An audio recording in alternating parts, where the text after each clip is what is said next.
to Howard Johnson. And this ball hit the deep right center, way back. It's going to the wall, and it is hard. Great play at the fence.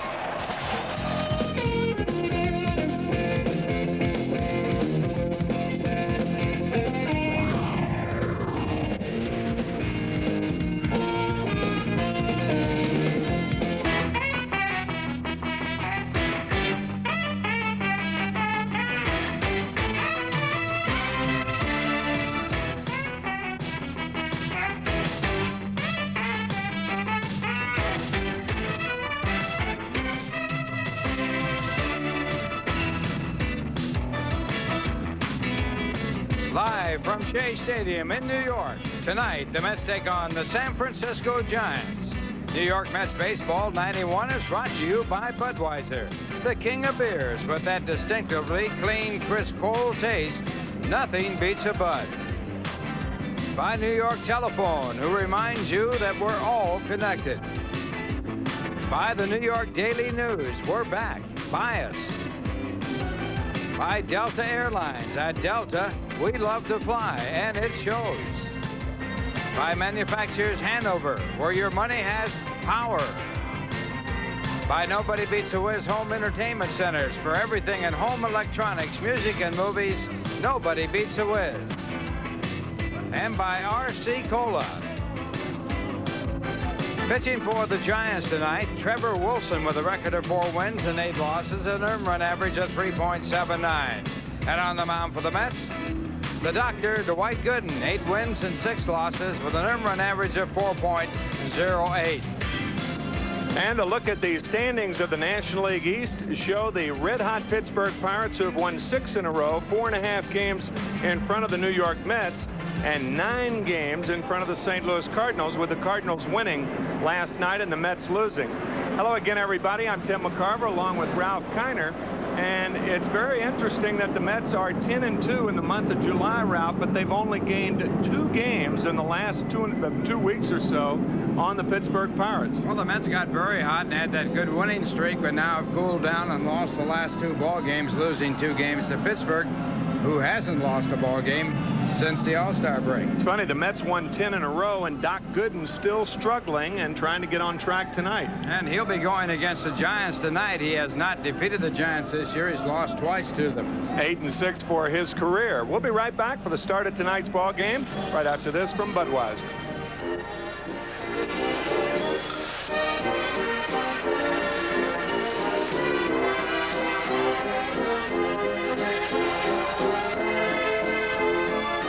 We're talking with Mel Stoudemire, the pitching coach of the New York Mets. And Mel, with the departure of Ron Darling and the acquisition of Tim Burke, how does the pitching staff stack up now? Well, Ralph, we've revamped things a little bit. I think it really will strengthen our bullpen, which I think was the primary reason for the move. We have another starter in Sid Fernandez who's going to come back and start on Friday, so it did necessitate the need for one of the starters to move out of the rotation. We were able to make a deal and got a strong relief pitcher in Tim Burke from Montreal, so I think overall it should help our bullpen very well, and I think our starting staff will be strengthened by Sid Fernandez, who's coming back Friday. The Mets are a little bit light on left-hand pitching in the bullpen. Was that a consideration when the Mets are looking for some help? Well, Ralph, I can only speculate and say that they did try to find a left-hander, and probably wasn't anybody available, and I think that they took the next best thing. They took the best arm that they could get for our bullpen, and Tim Burke is an outstanding right-handed pitcher, and the fact that he doesn't throw left shouldn't create a problem, because he's proved that he can get left and right-handed hitters out over the National League for several years, but I'm sure that they were looking for a left-hander, yes. We've been talking to Mel Stoudemire. Mel, thank you very much. Thank you, Ralph. And we'll be back right after this word from New York Telephone.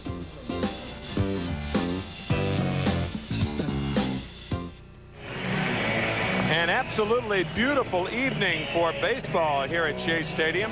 Low humidity. It reached about 94 in the city today. But it has turned into a sparkling evening, as you see. Doc Gooden has taken the mound. Gooden with an 8-6 record this year, and that's what he is lifetime against the San Francisco Giants. However, he ran into Black and Decker earlier this year. Bud Black shut him out twice. Steve Decker, the catcher. And Gooden lost 2-0 to Bud Black. Black will be pitching tomorrow against Frank Viola. So Doc Gooden going after victory number 9 tonight and career win number 128. And this will be the Giant lineup. Darren Lewis, a newcomer, will be in center field. Batting second and playing right field, Mike Felder. Batting third, the first baseman, Will Clark. Batting fourth and playing left field, Kevin Mitchell. Batting fifth, the third baseman, Matt Williams. Batting sixth and playing second base, Rob Thompson. Batting seventh, the catcher, Terry Kennedy. The eighth batter will be the shortstop, Dave Anderson. And Trevor Wilson, the pitcher, will bat ninth. Defensively for New York, Kevin McReynolds in left field. Mark Carrion is 9th start in center field this year. Hubie Brooks will be the right fielder. Howard Johnson at third base. Kevin Elster back in there at shortstop. Gregg Jeffries, the second baseman. Gregg, by the way, has lost a lot of weight. He says it's only 5 pounds, but his recent malady, the strep throat, has him in a weakened condition. Dave Magadan, the first baseman. Charlie O'Brien behind the plate, and Gooden on the mound. The umpires for tonight's game, Dana DeMuth behind home plate, Bruce Frimming at first base, Greg Bonet, the second base umpire, and third base umpire Ed Montague. Ralph, before the game, I had a chance to, was on the field talking to Bruce Frimming about his physical today, and I'd like for you to know that his blood pressure is 132/84 today. That's the most recent update on Bruce. I'll tell you, that is, when you're getting older, when you sit around and talk to umpires about their physical, there's something telling about that. You're in deep trouble. I think I am. We're talking about cholesterol and blood pressure. And you didn't used to talk to him that way. I know that. No, I didn't. Inside to Darren Lewis. That's an excellent point. 1-0 to Darren, recalled by the Giants on Friday night. Recall from Phoenix, the AAA affiliate of the Giants, and he taps this one over the head of Gooden. Tough play, Jeffries, and they don't get him.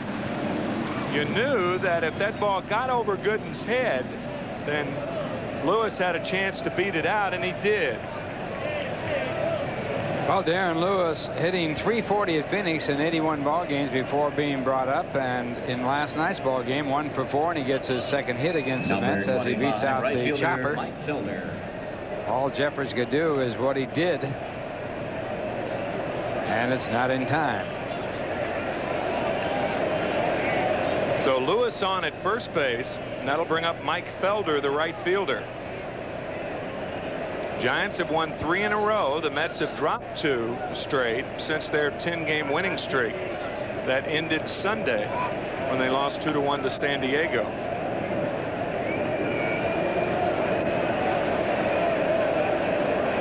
These two teams meet once more for the final time in New York this year.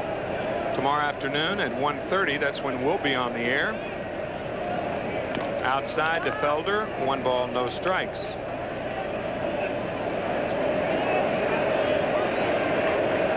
You may or may not know the story. Felder, released from the Milwaukee Brewers in spring training, picked up by the Giants. A torrid start for the diminutive Felder, but he's 6 for his last 44, but enters the game batting .275 as Lewis dives back.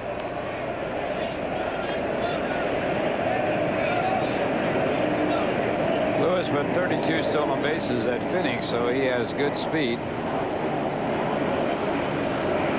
Has yet to have a stolen base with the Giants this year.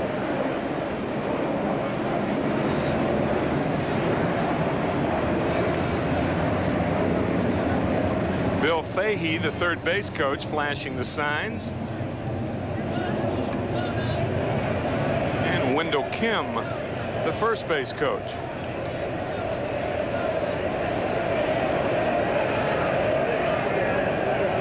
Lewis not running, and the fastball is high to Felder. 2 balls and no strikes now to Mike Felder.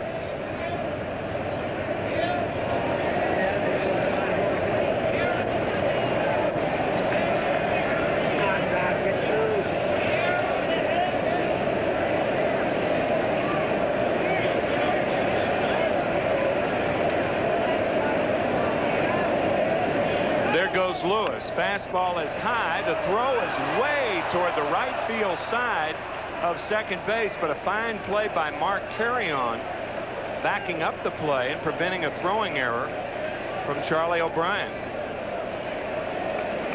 Well, the Mets have thrown out 37% of the base runners attempting to steal, but no chance here as that throw is offline by about 10 feet. But as Tim pointed out, backing up quickly, carry on in center, so no harm done in the bad throw. There's a strike to Felder, 3-1. I'll tell you, I've talked about this for 10 years, and it's falling on deaf ears, obviously. There's a lot of things do. But when Felder squared around to bunt to bring the bat back, I think that is illegal when you bring the bat back like that.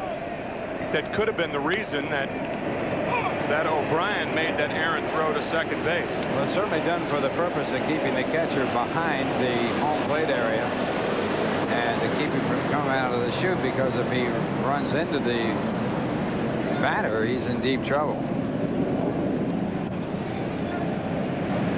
Holding it there is one thing. Bringing it back, I think, is interference. High chopper again. Elster has to hurry, and he bobbles it. It'll probably go as an infield hit. But Elster knew that the only chance he had was to catch it quickly and throw. And Felder beats it out. It's an error on the shortstop. No way you get Felder No if he comes up possible with way this. in the world. This should never be scored in error, as he had no chance to get him, and two hits very similar. And Gooden in trouble now with runners at first and third, and Bud Harrelson out to talk to his pitcher. You got the dangerous Will Clark and the heart of the batting order coming up. Here's what we were talking about with Mike Felder with the count 2-0. Darren Lewis took off, and watch how Felder puts the bat out and then brings it back. There's no need to bring that bat back. When you do it, you are intentionally interfering with the catcher, and that's one of the reasons I think that O'Brien's throw goes into right center. You saw O'Brien had to move out to the side to make the throw there. Well, the Giants have runners at first and third, nobody out, and Will Clark, who has been red hot, is the batter. Been red hot ever since he broke in with the Giants 4.5 years ago.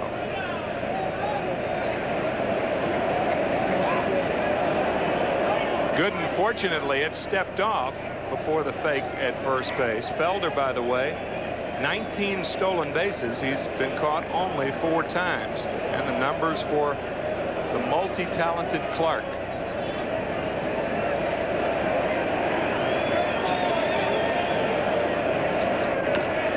Outside, ball 1. Clark hitting .409 in July, and he just came off a 5-for-5 game with the Philadelphia Phillies. Last night, the Mets held him to 1 hit and 4 at-bats. He's got a strange record on the road and on the turf at Candlestick. Good, Ralph. Gooden with that fake toward third, and then coming back to first, and Felder not biting. Ball and no strikes to Will Clark. The Giants with runners at the corners and nobody out here in the first. Curve and a beauty there, 1-1.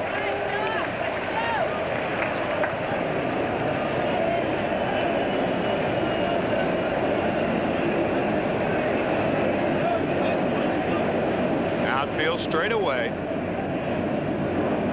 and deep. Throw to first, and they got him picked off. The throw down to second, and Felder is out of the baseline, says Greg Bonet, the second base umpire. Boy, what a big break for the Mets there. 1 away. Well, the out call made because Felder tried to go around the tag, and you have to stay in line. Greg Bonet, the second base umpire, making the call. Magadan throwing to Elster, and Elster running right at him, and he falls down out of the way, but that's a bad call, I think, by Bonet. He didn't go out of the baseline. Curveball hit to left, and Elster with a sparkling play. And did that pickoff turn this inning around? That ball's a base hit if Elster's in double play position. cheating towards second. What a difference on that pickoff, no doubt about it. Right here, Clark jammed and hitting a soft little liner that would not have been caught unless Elser was in that position of being able to be back deep enough against him and not having to defend against a double play. That's exactly right. 2 out now. Lewis still at third, and here's Kevin Mitchell. Grounder to Gooden. Gooden is going to get out of it on a poor base running play, in my opinion, by Mike Felder, trying to steal with nobody out. No score, middle of the first. We're back after this from your Tri-State Lincoln Mercury dealer.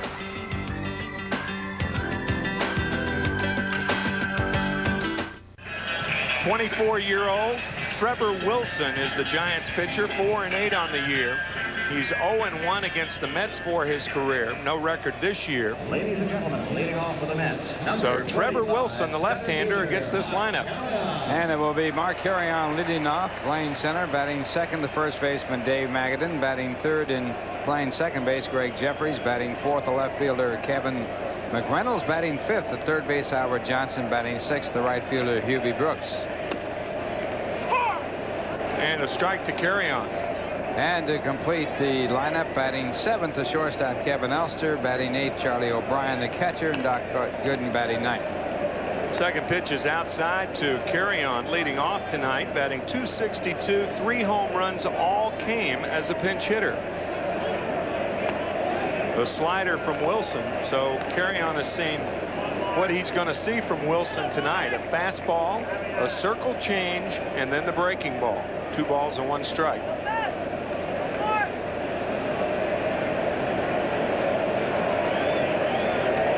There's the circle change, hit to center field. Back is Lewis, 1 away. Defensively for the Giants, Mitchell, Lewis, number 10, Dave and Felder in the outfield. Matt Williams, a fine third baseman, only 5 errors on the year. The former Dodger Dave Anderson at shortstop. Robbie Thompson, the second baseman. Will Clark and Terry Kennedy behind the plate. That'll bring up Dave Magadan, the first baseman.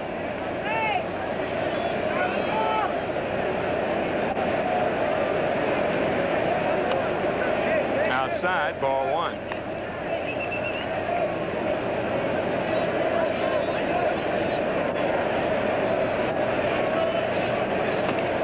There's a strike, 1-1 to Dave.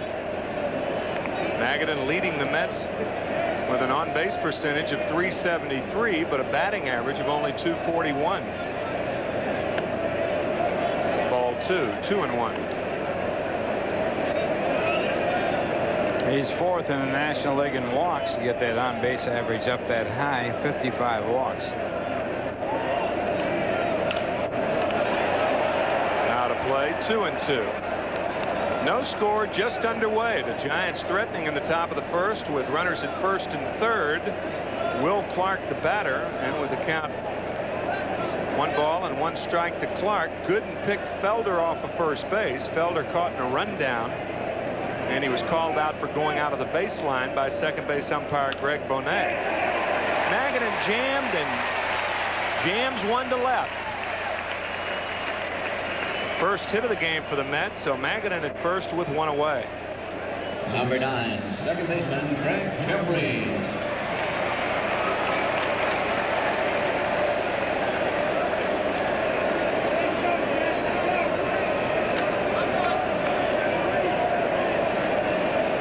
Saw Dave Anderson say, me. That means if a ball's hit back to the pitcher, I'm covering. So the Giants will probably be pitching Jeffries away. And the breaking ball is high, ball 1, 1-0. We're talking about that pickoff at first with Will Clark the batter.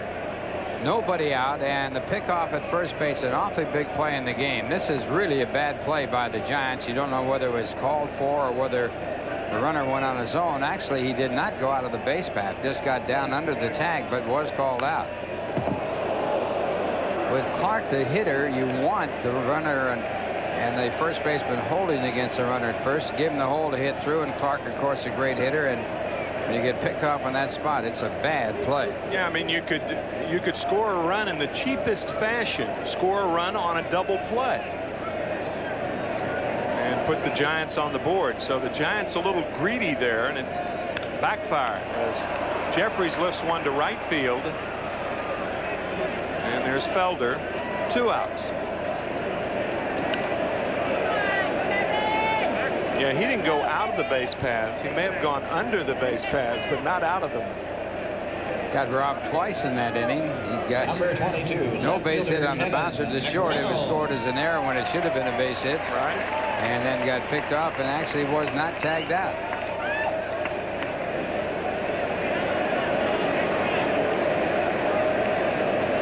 Kevin McReynolds. Fastball is low, ball 1.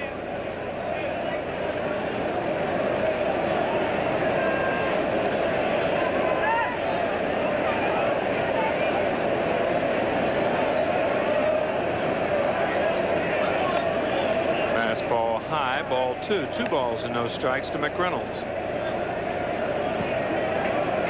Talking to Mike Cubbage before the game about Mac and about his change, and asking Cubbage, I said, now Kevin says he doesn't stand closer to the plate. What do you think? He said, we can't give away all our secrets.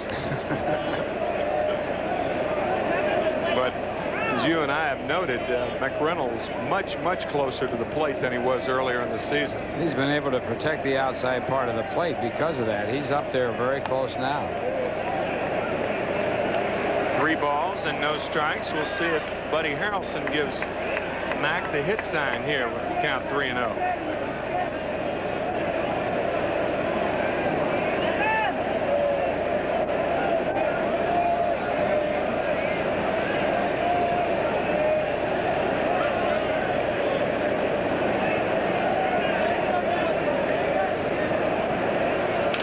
He was hitting, and he hits it hard to Anderson at short. Dave's there to make the play as the Mets fail to score here in the bottom of the first. No score after 1, and we're back after this from Sunoco.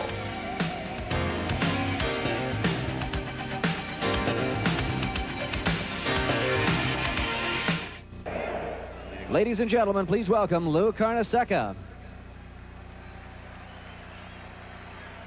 Coach Carnesecca will be throwing out the first ball to 2 former St. John's baseball stars, Frank Viola and John Franco.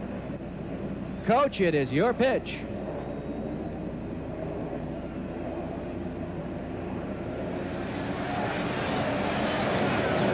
Matt Williams leads it off in the top of the second, and he is hit with a pitch. The first pitch to Williams hits him right above the elbow, and he'll go to first base. As you saw that familiar face, but before that familiar face, you saw Lou Carnesecca, the coach of the St. John's basketball team that went to the Final 8 this year. Well, right here, the fastball in tight, and Williams bearing in did not spin out of the way in time to get out of the way. Third batter hit by Gooden this year, and the leadoff batter on for the 2nd consecutive inning. Robbie Thompson now the batter. Ball 1. Frank Viola and John Franco, alumni of the St. John's University, the largest Catholic university in the country, I believe. There it is. Ooh, a frustrated baseball player, wanted to become a professional baseball player when he was a young boy. Did all right. He's done all right for himself. Yeah.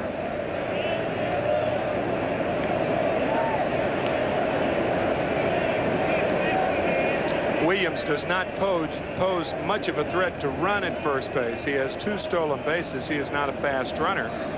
Count 1 ball and no strikes on Robbie Thompson. Hit and run situation certainly in order here. High and tight again. 2 balls and no strikes. And O'Brien out to talk to Doc Gooden. Doc Gooden hasn't figured out a way to get Rob Thompson out. He's hitting .357 against the doctor with 10 hits, and the Mets haven't figured a way to get him out either. He's got a lifetime average of .332 against the Mets. He's been tough against the Mets. He's 2nd in sacrifice hits in the National League. He has 10. Jay Bell of the Pirates has 20. He also leads the league in being hit by pitches. Been hit 5 times. 2 balls and no strikes now to Thompson. Popped up in the infield, actually shallow center, as Mark Carrion is over, and he makes the play. 1 away here in the second. No score.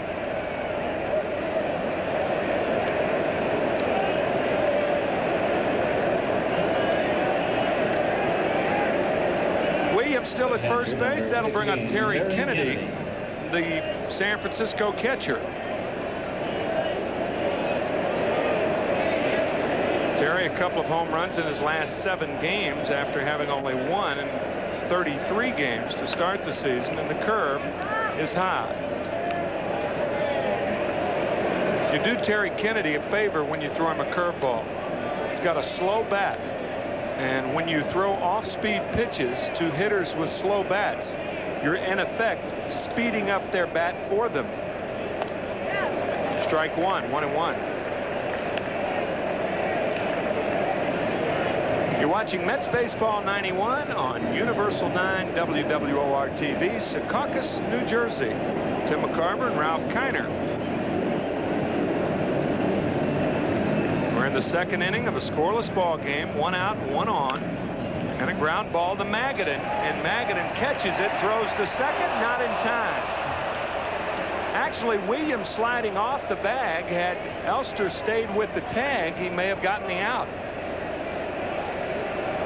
Well, Magadan fields this ball while stepping on the bag at first, which takes the force play off. You have to now tag the runner going to second with the batter out. And Williams making that odd slide gets a good call from the second base umpire, Greg Bonet. I don't think Matt realized that a tag was in effect then, because he couldn't see Magadan stepping on the bag. But that's what we were talking about, how you speed up the bat head. A guy with a slow bat, you throw him a curve and he ends up making contact out in front of the plate instead of on the plate or behind the plate. That curveball about 10 or 15 miles an hour slower coming to the plate, which allows the batter to get the head of the bat on out, further out, where he can pull the ball. And that's what Kennedy did. 2 balls and no strikes to Anderson. The pitcher, Trevor Wilson, on deck.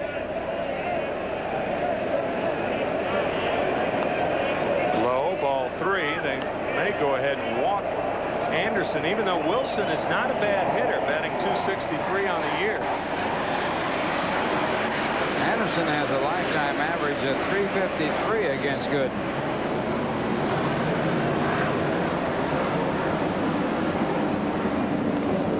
Strike 1, 3-1.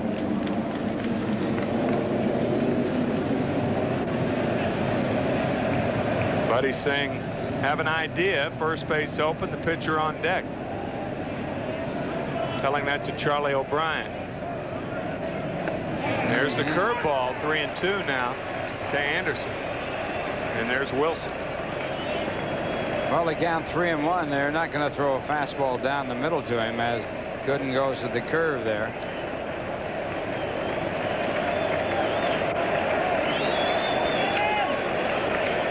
Another curve is fouled off, so Anderson stays alive. Now the fastball becomes more effective because absolutely the thought has been planted now in Anderson's head that he will throw the curveball when he's behind in the count to him. And so now the fastball is a better pitch than it was on 3-1. Yeah, 5 of the 6 pitches have been breaking balls to Anderson. He got the fastball on the corner. Nice call, Mr. K. Still no score after 1.5. We're back after this from Budweiser.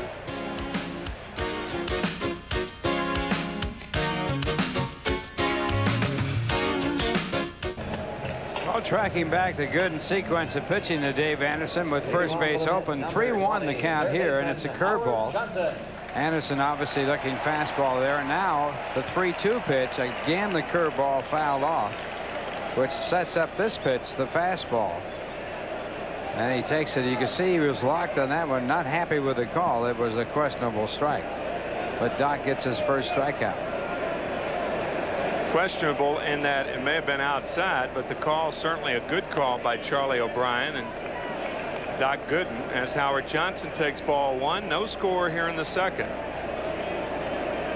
If a pitcher can convince a hitter that he can throw the breaking ball behind in the count for a strike, the hitter is more inclined to continue to look for that breaking ball, and that was your point. That was it. So therefore you reestablish throwing the fastball, and that's that cat and mouse game that constantly goes on between the pitcher and the hitter.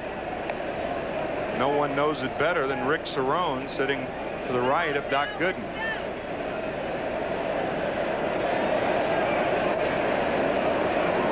One and one to Hojo. Jammed, and Kennedy runs out of room. Ball and 2 strikes now to Johnson.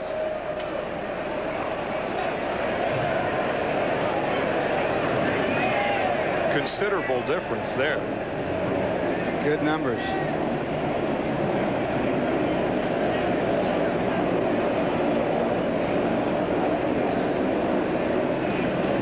He leads the National League in quite a few offensive departments, and one department that's not so offensive. He's a new papa. Kayla Mays, 6 days old now. Out of play, still a ball and 2 strikes to Johnson as Hubie Brooks waits on deck.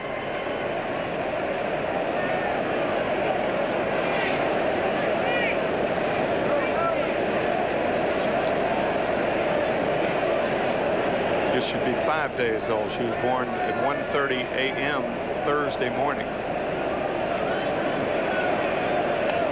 High, ball 2, 2-2.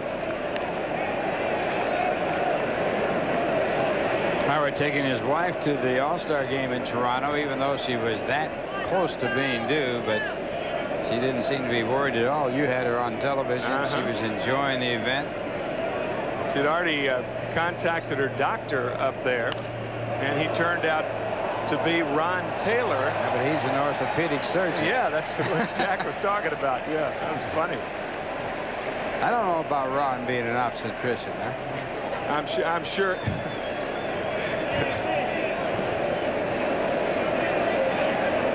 I don't know what to say. I'm sure that Ronnie could have found an obstetrician, however. Ron, formerly with the Mets. Outstanding relief pitcher, so I guess he'd qualify. He was ready to come in any emergency. He came in so many times for the Mets and did the job. I guess you could say he was a man of many deliveries. Delivered on many an occasion. Ground ball to third. Williams throws out Johnson.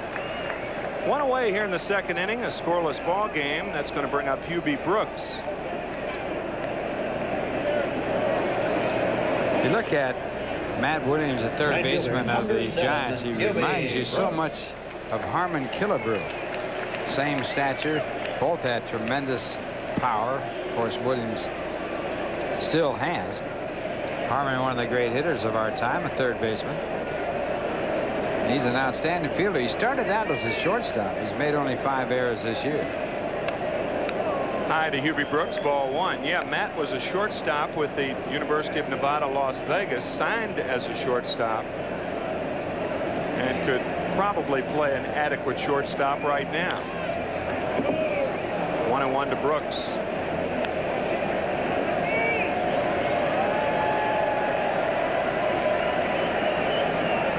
Vince Coleman out of there with that torn hamstring, and it seems like his injury has gotten worse the longer he's been on the disabled list.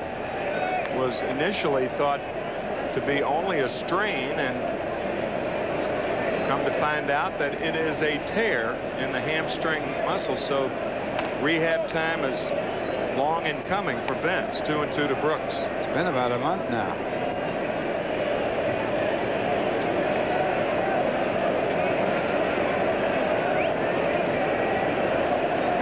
Two balls, 2 strikes to Hubie Brooks. High chopper. Wilson out at first. Nice play by Trevor Wilson, the pitcher. 2 outs.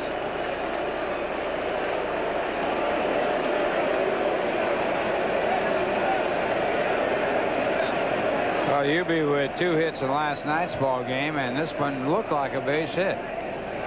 But Wilson comes over the shoulder with the catch, and it makes a good throw to first base, and Brooks is out as Clark, Number 21, shortstop, makes the Kevin turn to the first McReynolds. base umpire, Bruce Fleming, and says, "We got him."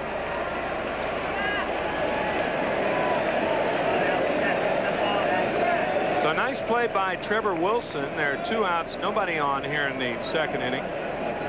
No score in this game. And Kevin Elster, the batter. Strike 1. Elster has been one of the real bright spots for the Mets against left-handed pitching, batting .307 against lefties this year. And the Mets have done considerably better against left-handers this year. They lead the majors with a 20-12 record.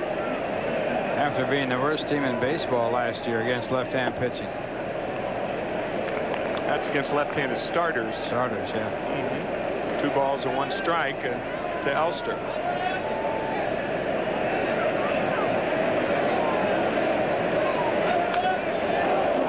Foul hard back into the crowd. 2-2 to Kevin. Quite a disparity there. 147 points.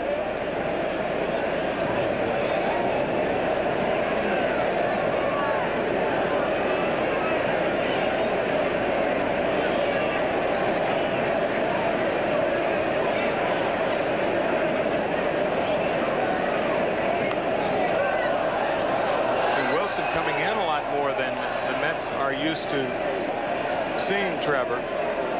Usually that pitch away, away, away. He's stuck mostly with hard stuff so far tonight.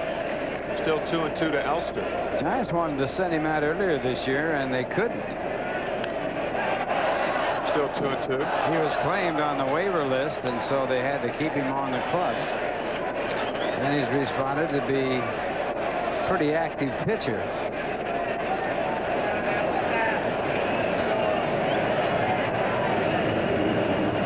He's 4-5 in his 12 game starts, 0-3 in 15 relief appearances. Ground ball to shortstop. Dave Anderson throws out Elster. 5 in a row now, retired by Trevor Wilson.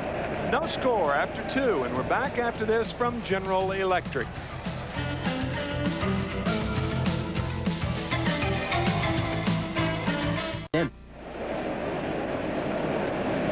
Top of the 3rd inning, no score.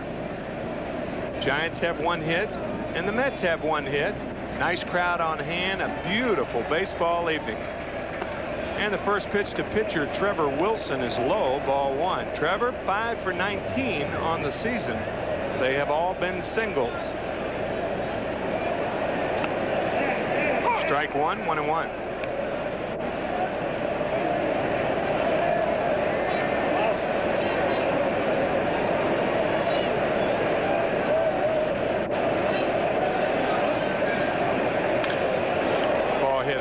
To the right of Jeffries. He bobbles, picks it up, not in time.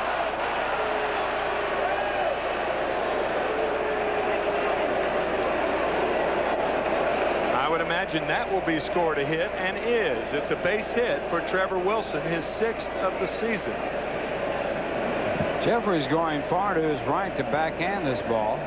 Gets it right in the webbing, then has trouble getting it out of the glove, which cost him the out at first base as Wilson went down the line as fast as he could. You see the re-gripping there as he had to reset the ball to make the throw. And a good call by Bruce Fleming, the first base umpire, as Darren Lewis now takes strike 1. He had an infield hit. Stole second, ended up at 3rd with nobody out on an error by Kevin Elster, and then Mike Felder was picked off at first base. Will Clark lined out to Elster, and Kevin Mitchell grounded back to Gooden. Giants losing a golden opportunity to score. Giants have had their leadoff batter on base all 3 innings.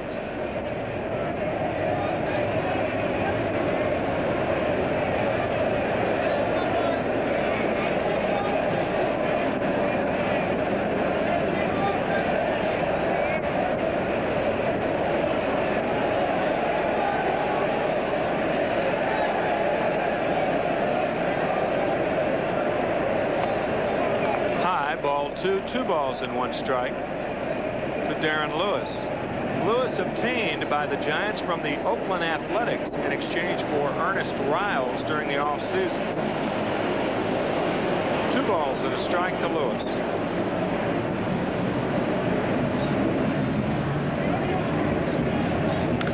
Ground ball to right field by the diving Jeffries, and Wilson stops at second, so the Giants, with consecutive hits here in the 3rd inning, have runners at first and second with nobody out.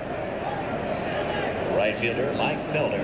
Well, this ball hit just in the hole, and no chance for Jeffries as he makes a useless dive. Brooks charging the ball, holds the runner at second base, and the Mets are again in trouble.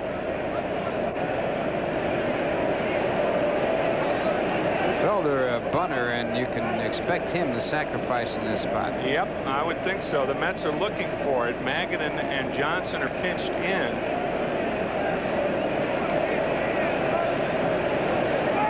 Throw to second. That play is used with Elster breaking toward third and then Jeffries covering at second. You rarely will get a bad base runner or a pitcher on a play like that, but you may get a good base runner. The good base runner may be deceived by Elster going to third. The bad guy isn't going to go anywhere. Yeah. One thing here about a sacrifice, Will Clark is the on-deck batter. He'll probably be walked if you do sacrifice here. But of course Mitchell would be the batter with the bases loaded and 1 out. Felder bunting. And it's a good one. Gooden will go to third, however, for the force out. No way to get Felder at first base, but Gooden gets the lead runner 1 away.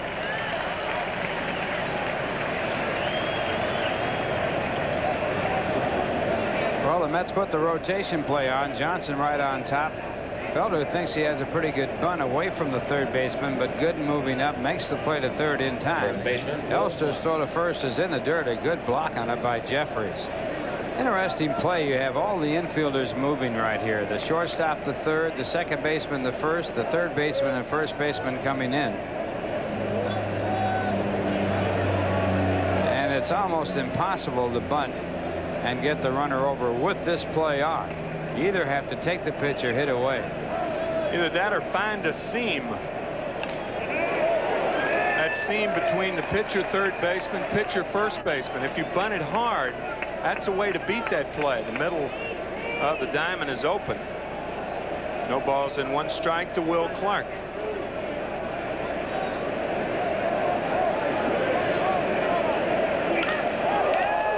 Drill the center. Carry on back a couple of steps. There are 2 outs.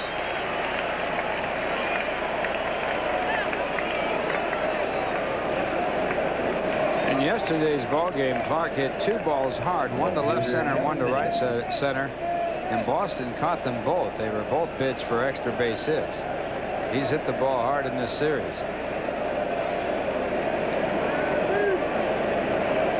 He is a tough out. And so is Kevin Mitchell. Grounded back to Gooden in the first. Curve, strike 1. Mitchell with arthroscopic surgery on his left knee back on June 4th. He was on the DL for about a month. It's amazing you can come back that quickly.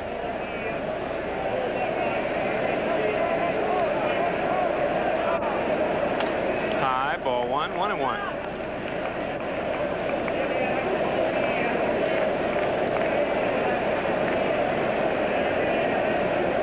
It's funny, the medical profession has improved to the point where guys are coming back more quickly, and yet you're finding more guys on the disabled list.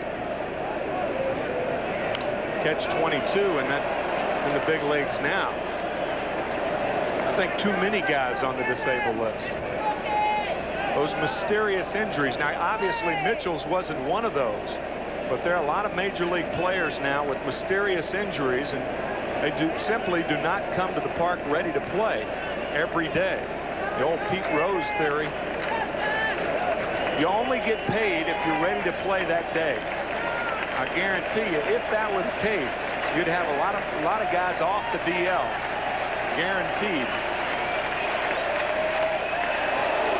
2-2 to Mitchell. Before expansion, when you didn't have this many players in the majors, players played when they were hurt and didn't tell anybody, because if they got out of the lineup, they might not get back in.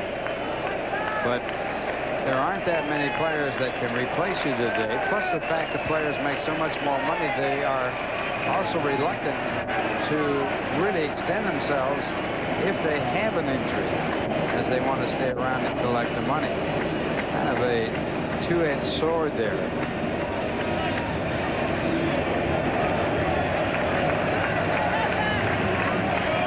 Two balls, two strikes, two out, two on. Fly ball, right field.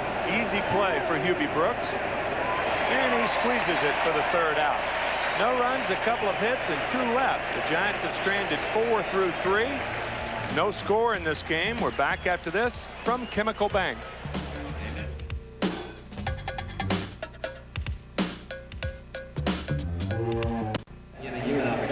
Hey fans, don't miss out on Kodalux commemorative yearbook poster night coming up on Saturday, August the 3rd. All fans attending the 7-10 game against the Chicago Cubs will receive a poster featuring the covers of the first 30 Mets yearbooks. This full-color poster is suitable for framing and the perfect addition to your collection of Mets memorabilia. Call Ticketmaster at 718-507-0303 to charge tickets, or by phone or 718-507-TIXX for more information. Join the celebration today. And attention Tropicana Team Mets Club members. The first Team Mets instructional clinic will take place on Thursday, July 18th. If this date appears on your clinic card, bring your invitation and membership card to Shea Stadium's Gate C to gain admittance to the clinic. The clinic runs from 10 to 11:30 a.m. and Mets coaches and players will demonstrate baseball skills on the field. Call 718-507-6387 for more information. Charlie O'Brien leads it off here in the third inning, and he takes a breaking ball. That is high, ball one. Charlie's been up 82 times. He has 13 hits. So a dismal offensive year for O'Brien. There's a breaking ball, strike one. You've heard of 0 for 4 or 0 for a week. How about 0 for 3 months? The last hit that Charlie O'Brien had here at Shea Stadium was April 13th. He has not had a hit of any kind since June 5th. So it's been a long dry spell for Charlie, who is more or less Doc Gooden's catcher now. Bob Buell went 0 for the season as a pitcher one year. He was a pitcher. Pitchers can do that. Well, Doc is hitting more than Charlie O'Brien. But he went, I think it was 0 for 72. Out of play, 2-2 to Charlie. In fairness to Charlie, he hasn't played a lot, but he did get an opportunity to play rather regularly earlier in the season. He's never been known much for his bat, but catchers can do that. If they have the defensive skills, they can stay around for a long time. Still 2-2 to O'Brien.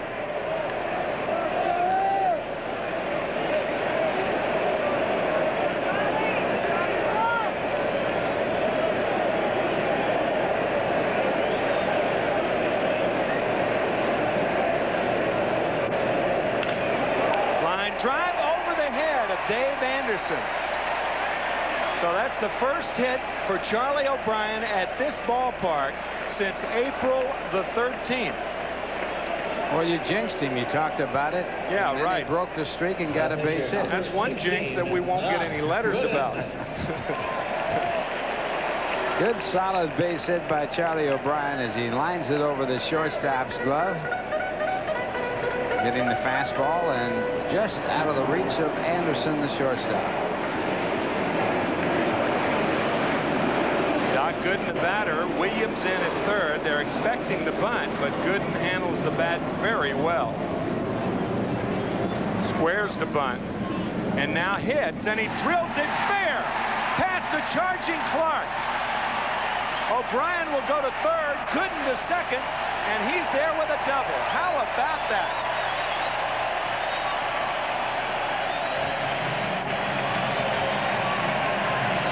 Well, this is textbook right here. Draw him in and whack it by him, right? Faking the bunt, coming back, swinging away, and drilling it right by the first baseman. And coming up with a two-base hit. There's a fake in the bunt. Everybody's charging. There's the first baseman, Will Clark, right on top of him. No chance to make the play, and Gooden going in for the double. And the Mets now with their first serious threat. What a shot. Oh, that's a great shot right there. You could see Clark charging, and Gooden looking like he was trying to do that. Just hit it low and by the charging Clark. Boy, that was beautiful right there. Second and third, nobody out here in the third. Scoreless game. And Mark Carrion takes a breaking ball that's low. Gooden with that 9th career double. He's got a home run this year, too. And a stolen base. High, ball 2 to Carrion.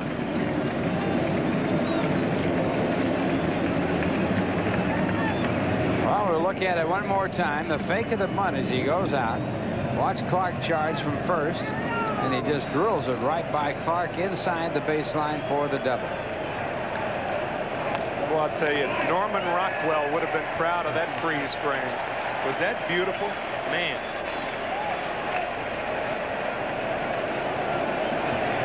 Three and 0 to Carrion.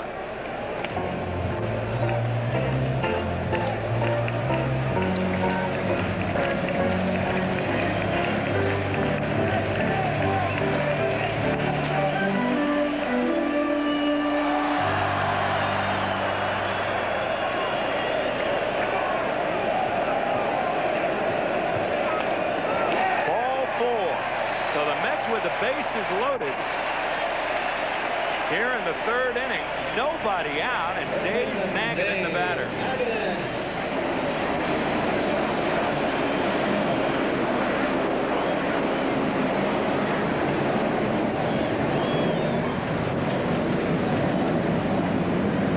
Giants, no doubt, in double play position. They lead the league in double plays with 91. Wendell Kim, responsible for outfield alignment, just moved Mike Felder, the right fielder, over toward the line. Felder was way into right center, but you can see they are still giving Magadan the right field line. That's the way most teams play, Dave. 0-1. Left fielder Kevin Mitchell very deep, but also shaded over toward left. But he is really too deep. Breaking ball outside, 1-1 to Magadan, who had a hit to left field his first at bat. Yesterday he doubled the left center field.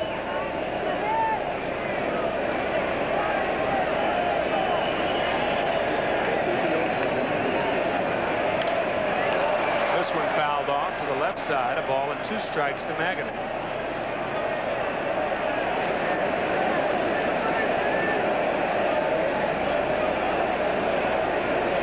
Mike Covich talking to Doc Gooden.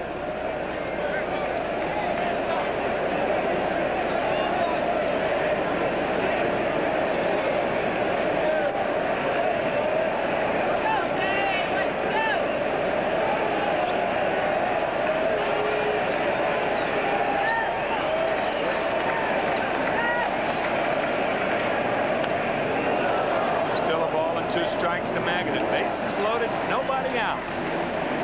No score here in the third. Roger Craig took over as manager of the Giants in 1986 after the Giants had lost 103 games back in '85.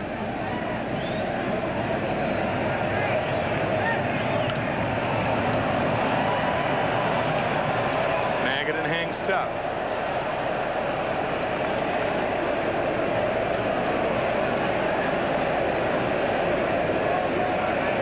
Roger, of course, a pitcher in the 1962 New York Mets team, the first year of their existence. He was their #1 pitcher, as a matter of fact.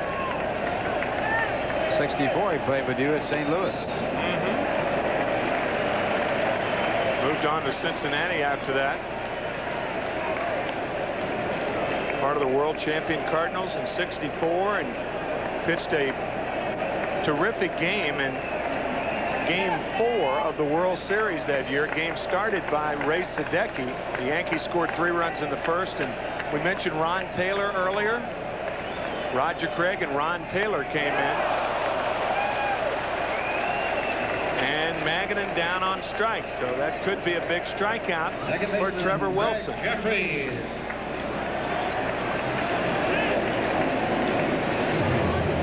One away, bases still loaded. And Terry Kennedy out to talk to Wilson.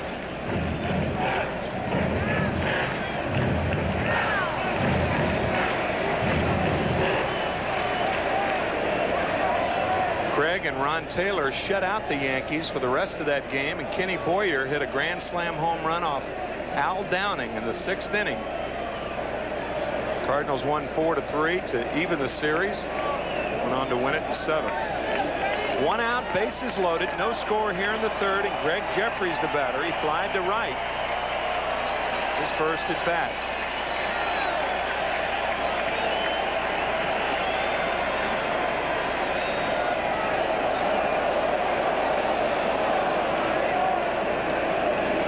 O'Brien at 3rd base, Gooden at 2nd base, Mark Carrion at 1st.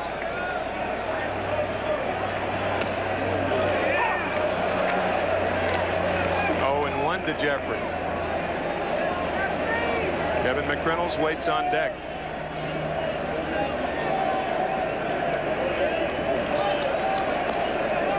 Nice play by Kennedy. 1-1 now to Gregg Jeffries.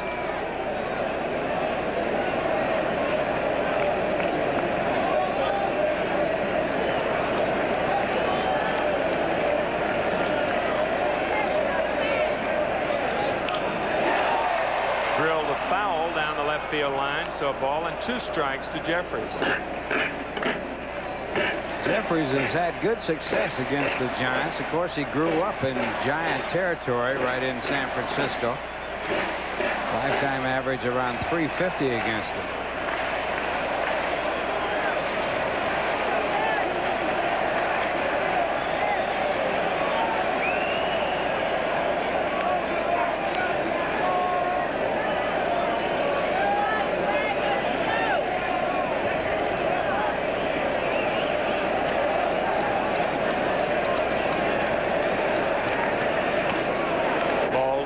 Two and two.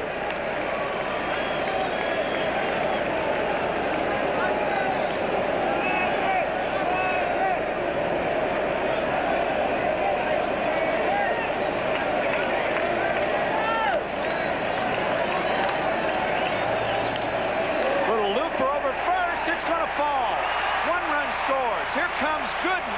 He scores. Carry on to 3rd. 2-0 New York.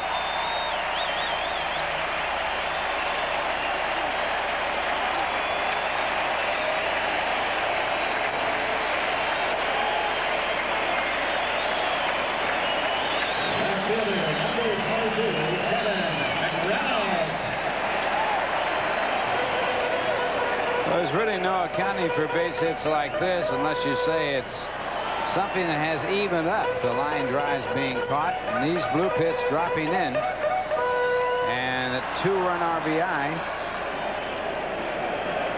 for Jeffries as O'Brien and Gooden both score, and the Mets take the lead 2-0.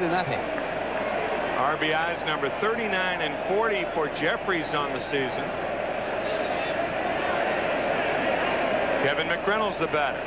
He grounded to short his first time up.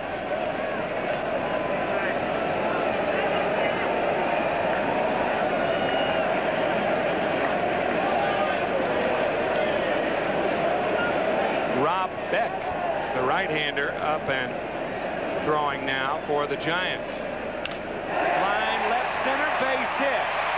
Carry on scores. Jeffrey will try for third and make it. 3-0 New York.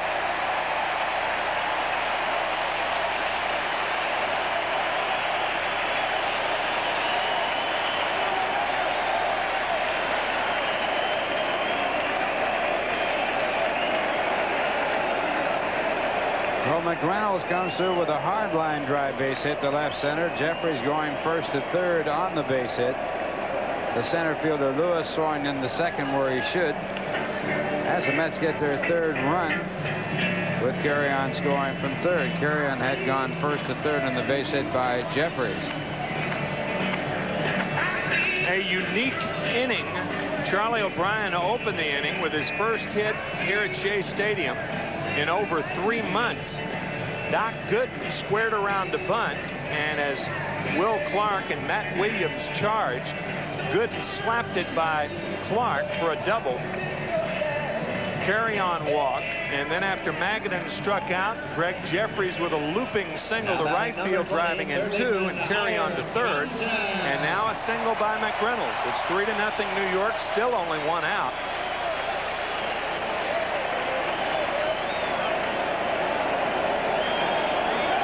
Reason to smile, Charlie. Johnson grounded to third in the second inning. No balls and 1 strike to Hojo.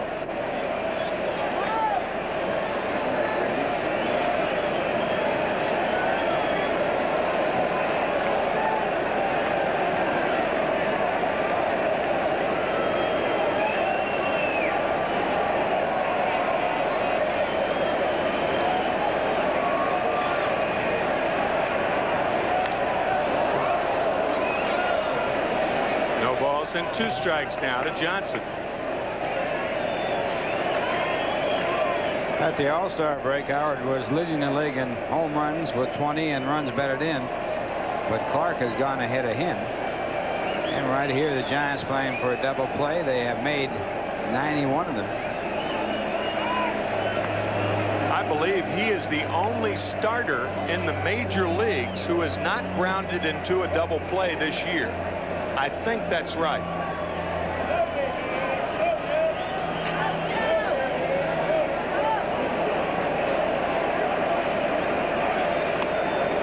Inside, ball 1, 1 and 2 to Johnson.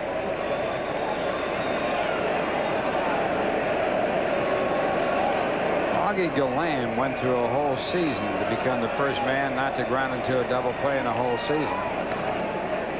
Goes way back into the either late 30s or early 40s. Yeah, as a starter. Right. I mean, as a starter, obviously there are some guys who pinch hit or in situations such as that who never grounded in double plays, but they don't have enough at bats to be considered in that category. Still a ball and 2 strikes to Howard Johnson. Wilson has been getting ahead of the hitters, but the Mets with 2 strikes. O'Brien got ahead with 2 strikes. Jeffries with 2 strikes. That's with the fewest strikeouts as a team hitting in the National League. And again with 2 strikes. This ball hit deep to center. It's going to score a run. Jeffries scores. It's 4-0 New York.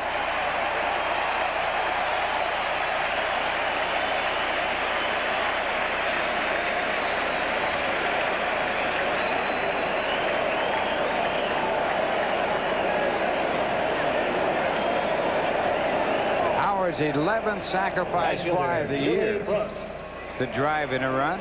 Last night he had 1. It almost was a 3-run home run. And there you see the Mets picking up an insurance run here as Johnson gets a runner in. Big job there. His 11 sacrifice flies also lead the major leagues.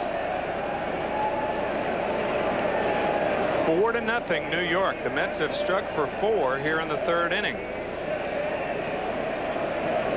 Brooks grounded back to Wilson, his first time up.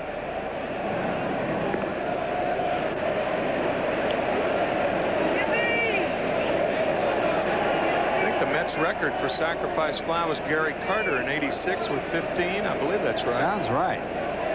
Well, we'll leave it at that then. It sounds right. We'll go by that, huh? Never let facts get in the way of a good story, right? Say it with authority.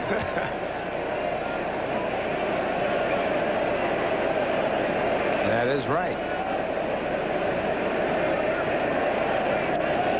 Howard Johnson now with 11 will probably go past that with another half of the season to play. It's 0-1 to Hubie Brooks.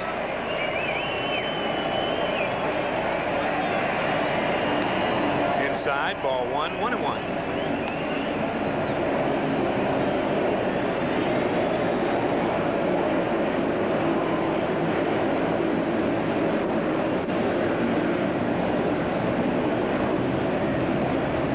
Joe keeping tabs in that book. This one hit hard, foul. After every at bat, Johnson comes back to the bench and writes in his book how that particular pitcher tries to pitch him. Looks like he is adding a few things there. Looks like he's writing a novel this time. It's a long at bat. Now let's see. What else can I add to this?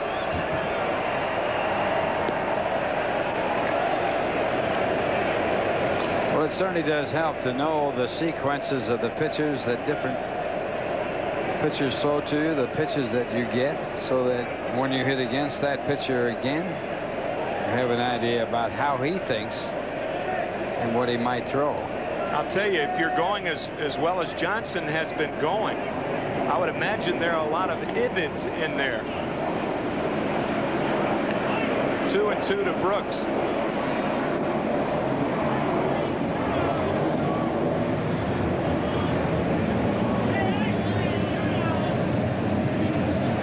Bob Sykes, along with being the assistant trainer, is also the team librarian. Keeps on the keeper of the books. Deals in psychology. And also in legends. Left field, Mitchell over near the line, but a long and prosperous inning for the Mets. They come up with 4 and lead 4-0 after 3, and we'll be back after this from your Tri-State Toyota dealer.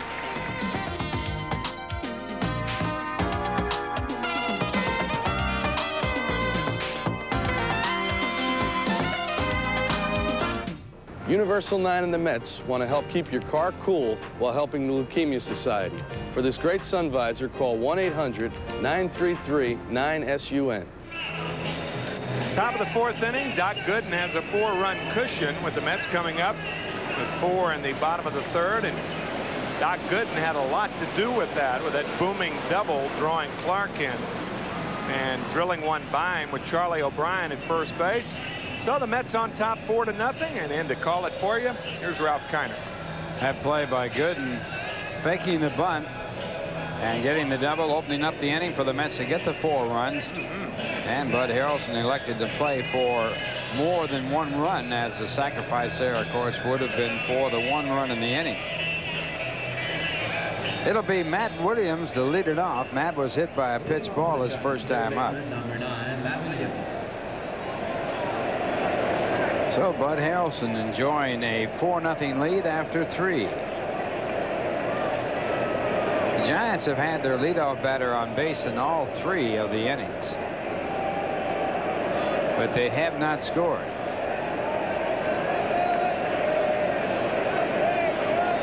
Williams hitting .247, 15 home runs, 51 RBIs, and Gooden's fastball hit in the air to shallow right field. Brooks is there. 1 pitch and 1 away. On our Macy's National League scoreboard, we find that Pittsburgh, who have won 6 in a row, lead Houston 3-0 in the 5th. Boy, they keep getting that good pitching. Philadelphia on top of the Dodgers 2-1 in the 5th inning. 4-4 St. Louis at Cincinnati. Cincinnati had come up with 4 in the bottom of the 1st. 2-0 Montreal over San Diego. 3-3 Chicago at Atlanta. And now the batter, Rob Thompson. Thompson takes for strike 1. Thompson flied to center field his first time up. Pirates have won 6 in a row. From a breaking ball to strike 2. Thompson earlier this year in April hit for the cycle. He was the 6th Giant to do it in their history. The first one, Don Mueller. It goes back to the Giants when they were in New York. But when you think of the great hitters that the Giants have had in their past, Bill Terry would come to mind, the last man to hit 400 in the National League back in 1930. Mueller, the first Giant hitter to ever hit for the cycle, a single, a double, a triple, and a home run. And Mueller was not a home run hitter.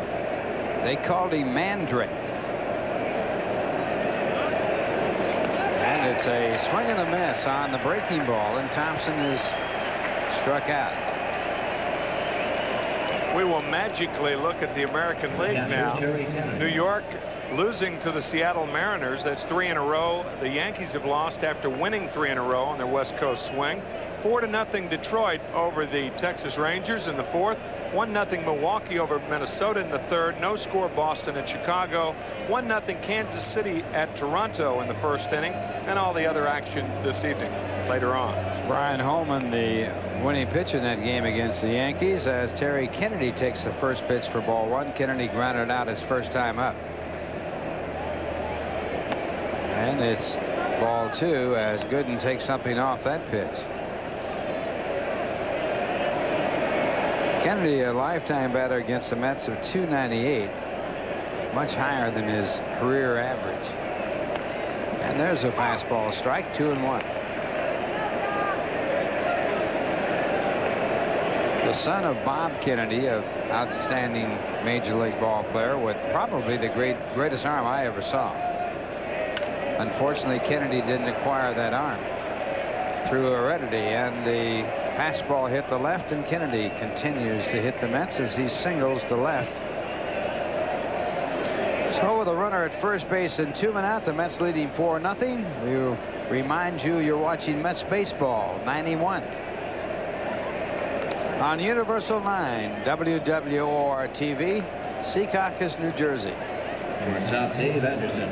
I'm going to bring up Dave Anderson. Dave struck out his first time up. Crowd looking at a 3-2 fastball.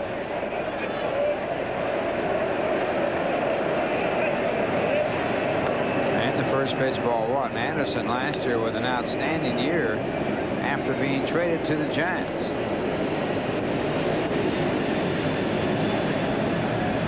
Batted .350.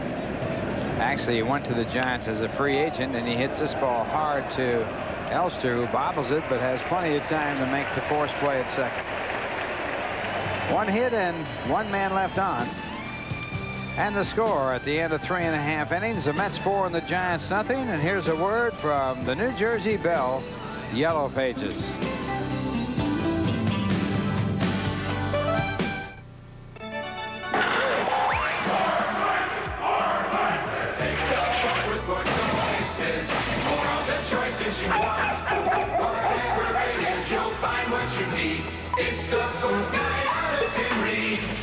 Only the genuine New Jersey Bell Yellow Pages gives you the most ads and the most choices. It's the most valuable player on your team. The genuine New Jersey Bell Yellow Pages. No other book can match it. A Bell Atlantic company. This game is brought to you in part by the New Jersey Bell Yellow Pages. No other book can match it. New Jersey Bell, a Bell Atlantic company. And by Tropicana. Beat the heat with sunny Tropicana taste and squeeze the most out of a Tropicana summer. Bottom of the 4th, the Mets leading 4-0, and the only man who didn't bat in the 3rd, Kevin Elster, to lead it off. Elster takes the first pitch for ball 1. Mets sending 8 men to the plate as they scored 4 runs on 4 hits. And the pitch back to Elster. Ball 2, 2 balls, no strikes. On the mound, Trevor Wilson for the Giants. 1990 for the Giants. He just missed a no-hit, no-run game as he misses inside. He had a no-hitter going for 8 1/3 innings when Mike Pagliarulo got a 3-1 pitch and singled to center field.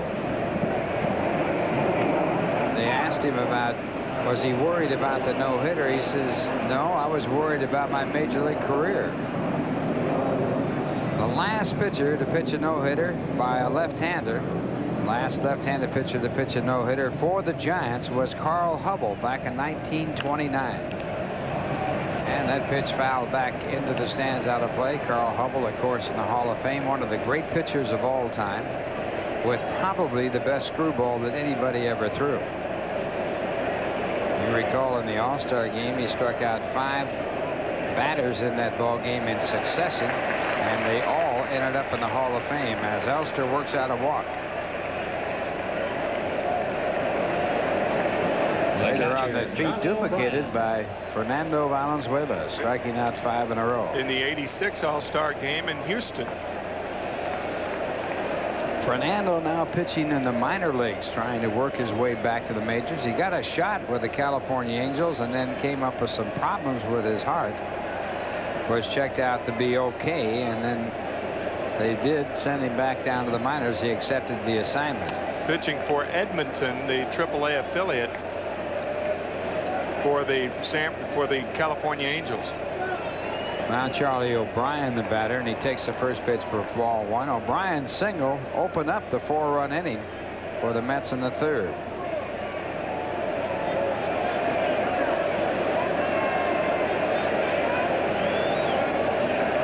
And a toss to first base. We understand Valenzuela is now, I think he started at Edmonton, and now he's at Midland, the AA affiliate.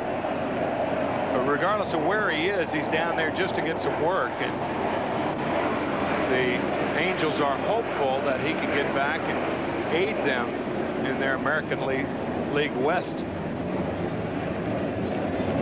Another throw to first base. Their pennant drive. Boy, that American League West is still sandwiched right up with Seattle now has won, what, 3 in a row, I guess.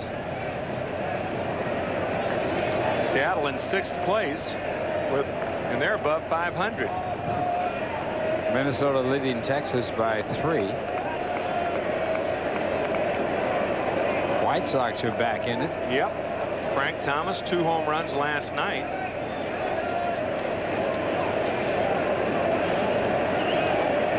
The year of the streak, they say. Runner goes, and now stopping. And Elster scrambles back to first. No throw by Kennedy. Elster was on his way, and it appeared to be a hit and run play, but whoops.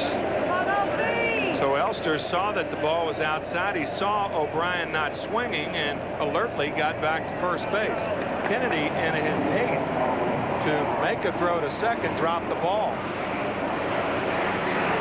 And the 2-0 pitch at ball 3. So now O'Brien with a 3-0 count as the Mets bat here in the bottom of the 4th inning, leading 4-0, and they have a runner at first.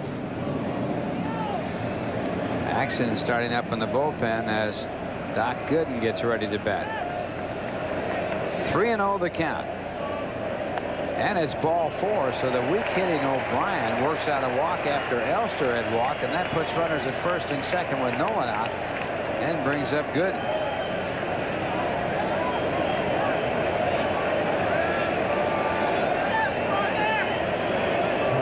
See Roger Craig flipping his hands like that. That means a double switch. I think Mike Benjamin is going to come into the game. The Giants pitcher is supposed to lead off the 5th inning, but now Benjamin will be in there and bat 9th, and Rob Beck, in all probability, will be the pitcher and bat 8th. So Trevor Wilson leaves the ball game after working 3+ innings. So far charged with 4 runs on 5 hits. He has walked 3 while striking out 1, and a new pitcher coming in the game. And this call to the bullpen is brought to you by New York Telephone, who reminds you that we're all connected.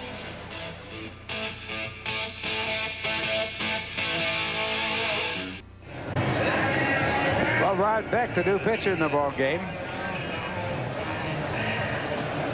He has a record of 0-1 with no saves. An earned run average of 6.30, and with the double switch, we have a new shortstop, Tony Perez-Chica, who graduated from Palm Springs High School in Palm Springs, California. You follow him throughout his high school career? Never heard of him, and I spent all my winters there, and he's the first man to ever get to the major leagues out of Palm Springs High School. Yeah, I thought Mike Benjamin was out there, but it is Tony Perez-Chica. Born in Mexicali, Mexico, and the bunt by Gooden is right at the pitcher, who makes the force play at second. And Beck picks up the force play as Elster is out. Tell you, that was a good play by Matt Williams, because Beck threw a P over there from about 10 feet. You expect a little lob when you're that close, but watch how hard Beck throws this ball to Matt Williams. Fortunately, it was up where Williams could see it. If you get a ball thrown like that around the midsection of the ankles, Williams made it look easy. So one away, runner still at first and second, and Mark Carey on the batter, and Rod Beck with a breaking ball for ball one. Carey on has walked. He also has flied to center. Mets leading 4-0. One man out, bottom half of the fourth inning.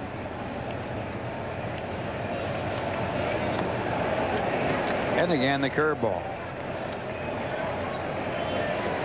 Beck was at Phoenix earlier this year, was 2-2 with an earned run average of 2.56 in 5 games. All of them as a starting pitcher.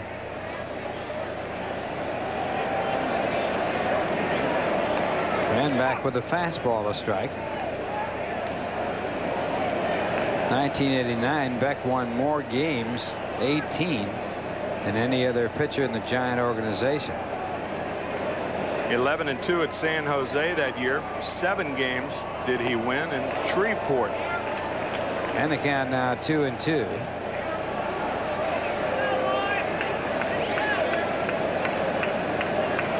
He was Oakland's 13th selection in the June '86 draft. Then acquired by the Giants, as this one topped out in front of the mound, picked up by Beck to throw to first base in time for the out as the runners move up. O'Brien goes to third base. Gooden down to second. First baseman Dave Magadan.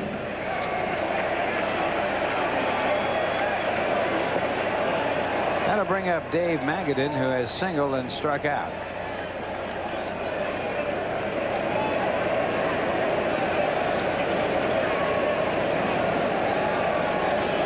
Outfield be moved around for Magadan. Shouldn't have to do that every time a batter comes up after the first time. And Magadan takes the first pitch and calls strike. So there's a bit of a change now in that Magadan's facing a right-handed pitcher. He's more inclined to pull the right-hander and to go to left against the left-hander. And he fouls off the fastball.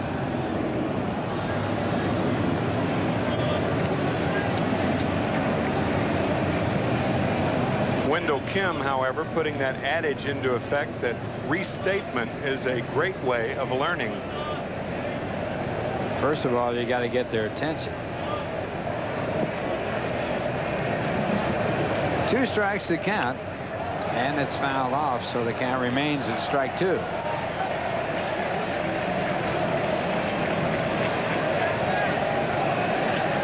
Pittsburgh leading Houston 3-1 now after 5.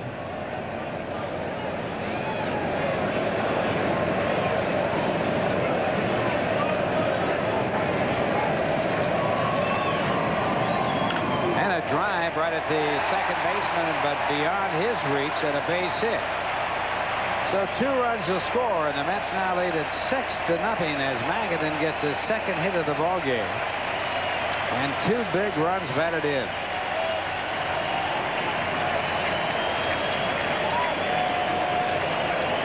One of the shortcomings of the Mets in recent years, from an offensive standpoint, has been the inability to put teams away.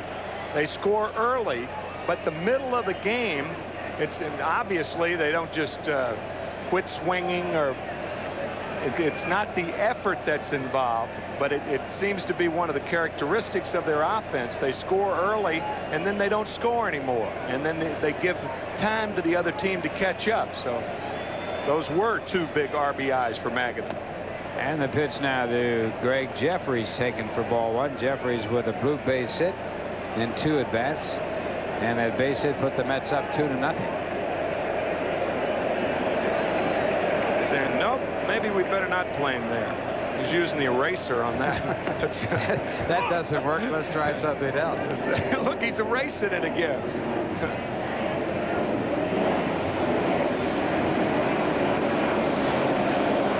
Jeffries now with 40 runs batted in with his 2 RBIs tonight.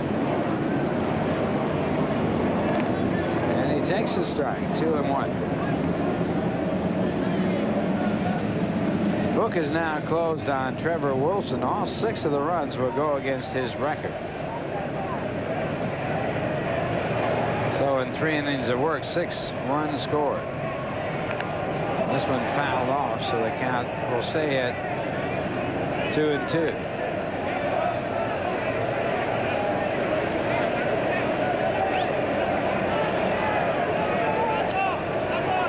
There is the president of the San Francisco Giants and one of the great ball players that ever played this game, Al Rosen, who doesn't take defeat lightly.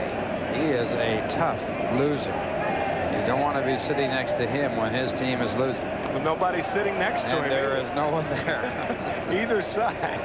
Well, the strikeout ends the inning, but the Mets get 2 big runs on just 1 base hit. They leave 1 in the score at the end of 4. It's the Mets 6 and the Giants nothing. Now here's a word from Macy's.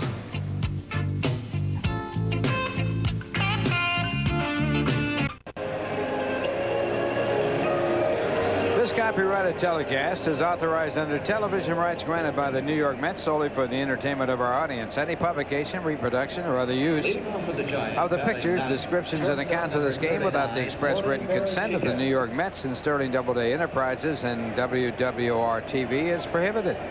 Any commercial or other use of the program, such as by charging admission for its showing, is also prohibited. I see.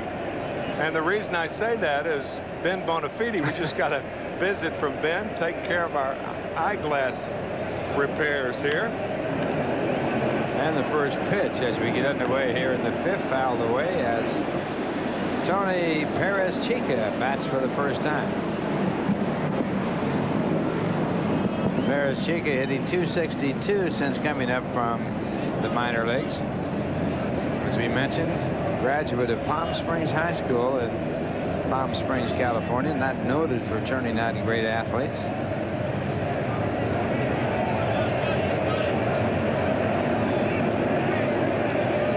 And a swing and a miss. Awful lot of great athletes live in the area, though, huh? There are a lot. After they made enough money to afford the place.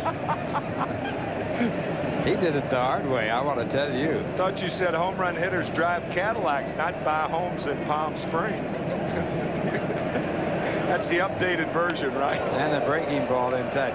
I was playing golf one time with Don Drysdale. We were playing the Vintage Country Club, which is the most exclusive club in Palm Springs. And they have over 100 of them. I mean, it's unbelievable.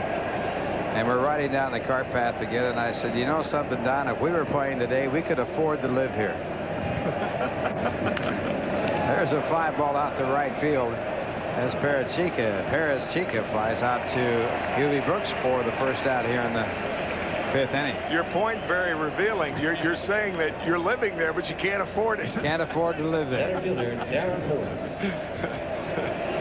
Perez-Chica was going to get married in Las Vegas, had it all scheduled, and had to call it off when he was called up to the Giants. But he did manage to get married during the All-Star break, so everything is all right. So 1 away as the Mets lead it by a score of 6-0, and the batter is Darren Lewis. Lewis 2 for 2 in the game.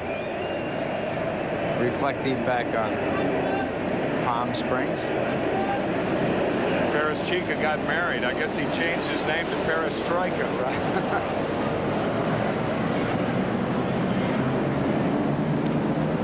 breaking ball they call. Strike 2.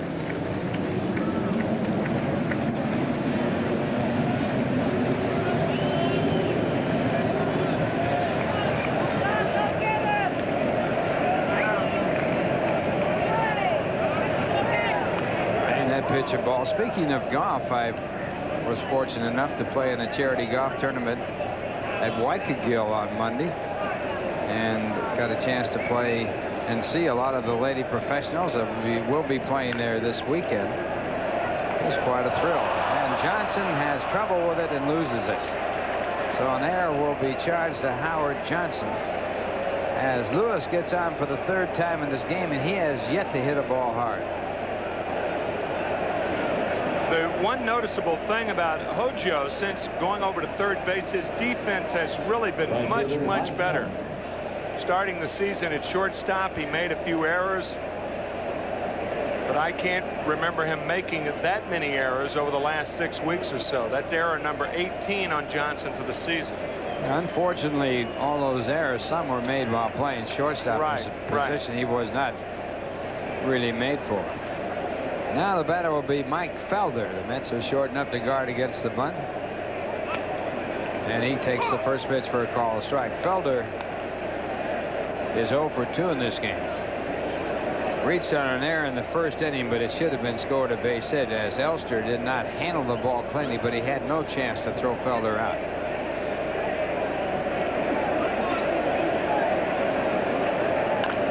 And it's chopped out toward first base. Foul ball. Yeah, the fact that Felder can bunt and bunt very well is the only reason that Dave Magadan can justify holding the runner at first now. If Will Clark comes up and the same situation prevails, I'm sure Magadan will be behind the runner at first base. He really should move behind him now with 2 strikes. Chances of Felder bunting remote. 2 strikes to count. That is hit at Elster, the shortstop. He fires the first, but late as Lewis gets back. So now 2 men away. And that'll bring up Will Clark, who has First baseman Will Clark. been at bat twice, but no hits.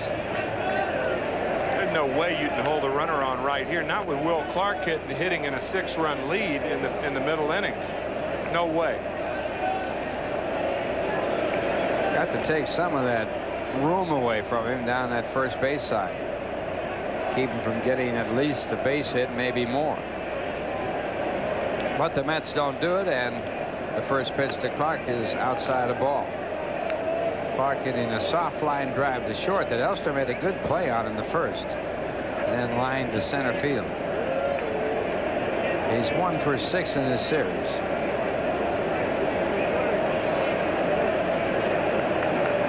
Hit 1 home run against the Doctor, and the pitch back, a breaking ball, a strike. 1-1.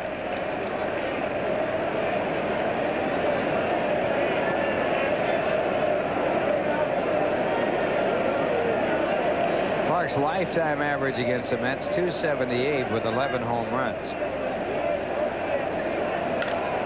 And he hits it out to deep left field. McReynolds back to the warning track, back to the fence, and he makes a play.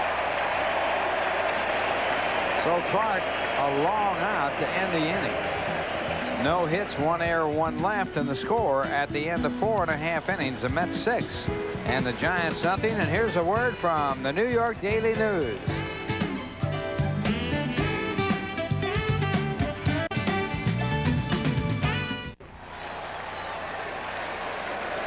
Well, back here at Shea Stadium, bottom of the 5th inning, the Mets leading 6-0. That fellow that you could hardly see, the youngster there, who doesn't quite fit his uniform. He hasn't grown into it yet. Ralph Nelson's son, who is the bat boy of the San Francisco Giants. Ralph is the assistant to Al Rosen, the president general manager of the San Francisco Giants. And here is Tim McCarver as the Giants get going. And so do the Mets as Kevin McReynolds doubles. That's his 2nd consecutive hit, and hit number 7 for the Mets. For McReynolds, his 24th double of the season. He is second in the National League in that category.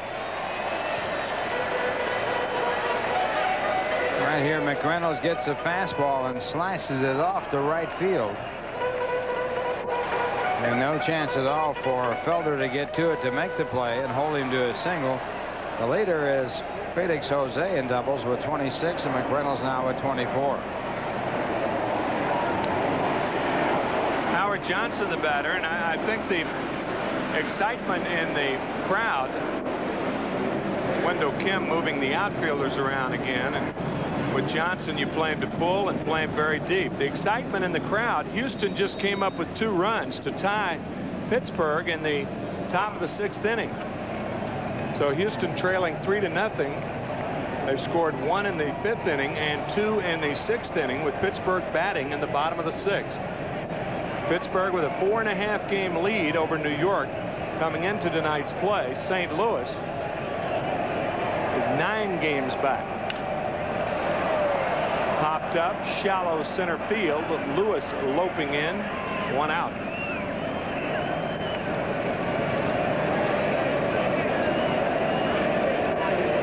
The Shea's pitching for Houston in that ball game, and Zane Smith pitching for the Pirates. Rob Beck is pitching for the Giants in relief of Trevor Wilson, the starter.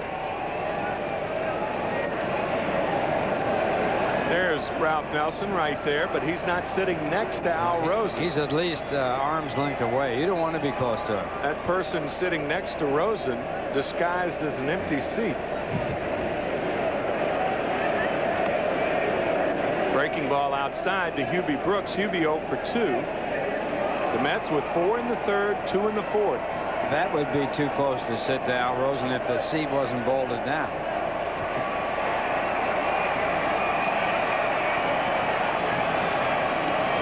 Strike 1, 1-1.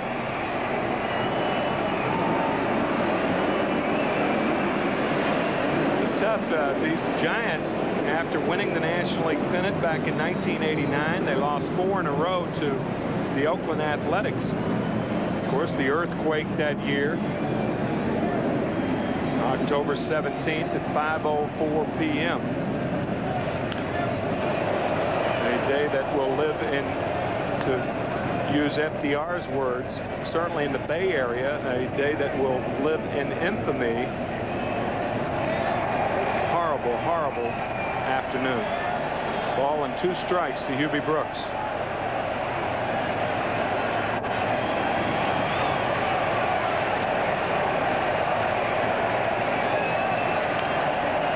Still 1-2. I think the only good thing that happened as far as the earthquake was concerned was that it happened still with daylight. If that had happened at night and all the lights were knocked out, it could have been a much worse catastrophe.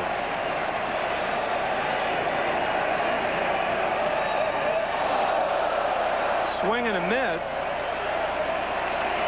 That might be one of Hubie's records right there. That was a hammer throw right there. Man. He loses a lot of bats on swings, but that one had a lot of airtime.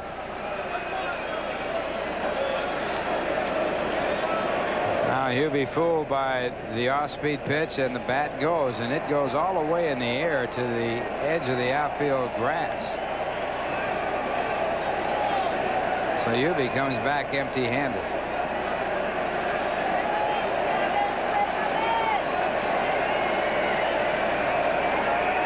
Matt Williams thought better of trying to catch that. He went over for it, and then he thought, no way. 0-1 now to Elster.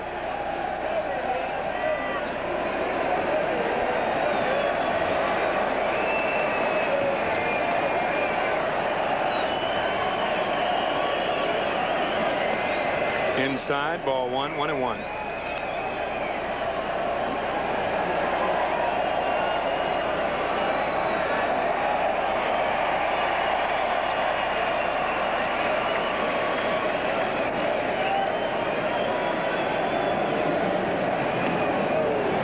And a strike.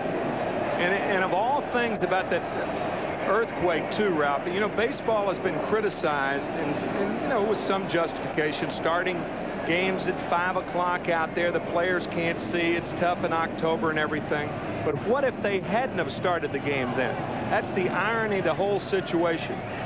That got everybody home. The rush hour that day, instead of being from 4:30 to 6 o'clock, was around 2 o'clock. Everybody closed up their offices, went home.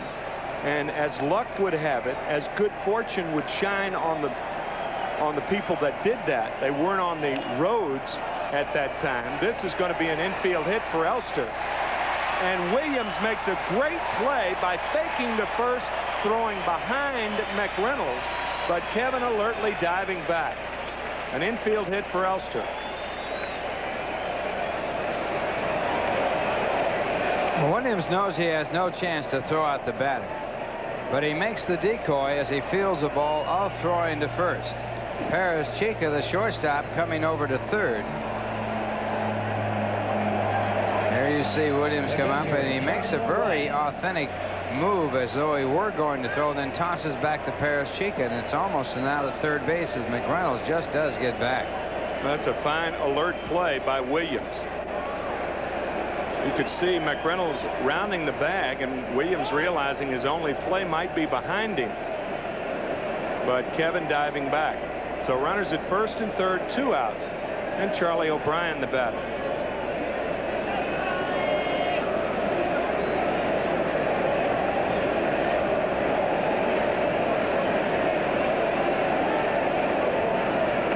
Breaking ball for a strike. I mean, we in the television business know the reasons why games have to start postseason games, because it's 8 o'clock Eastern time. You get your bigger viewing audience. And not talking about that argument at all. But as luck would have it, the earthquake happens when normally everybody's on the highway. Everybody. And that day, fortunately for the people in the Bay Area, the people were at home watching the Game 3 of the World Series, or what was expected to be Game 3. The irony of it all. Still 0-2 to O'Brien. Well, that one bridge that collapsed had very few passenger cars on it at the time. At one section of the Oakland Bay Bridge.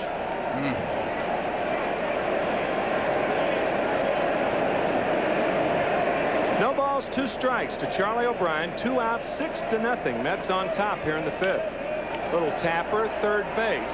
Williams will go to first, and he gets his man. The Mets don't score in the 5th, but they lead 6-0 after 5, and we're back after this from Budweiser.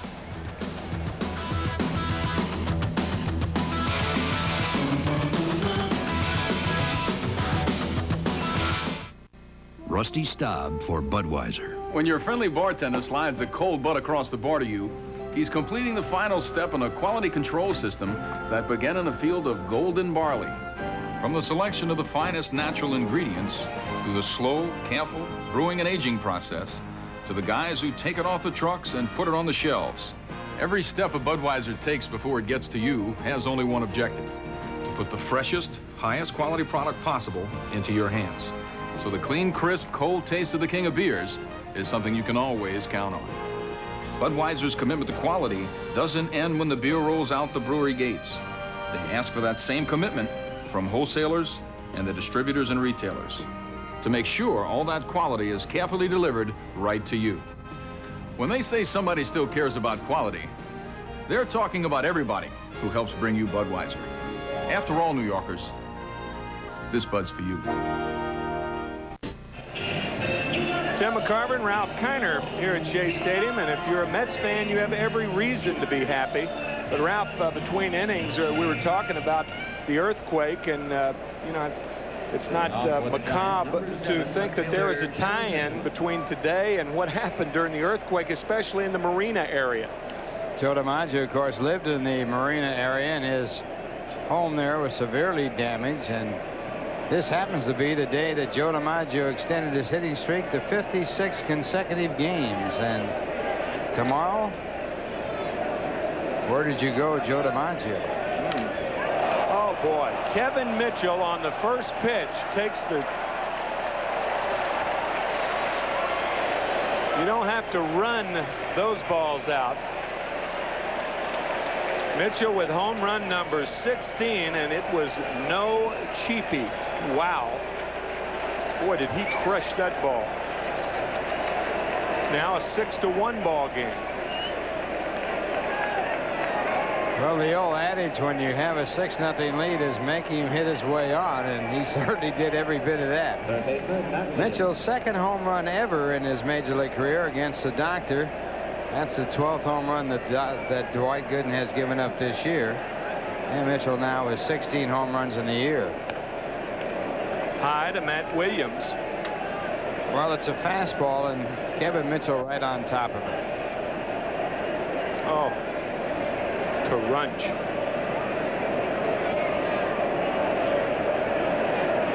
1-0 to Williams, and the curveball in the dirt. 2 balls and no strikes. 6-1 now. New York on top here in the 6th.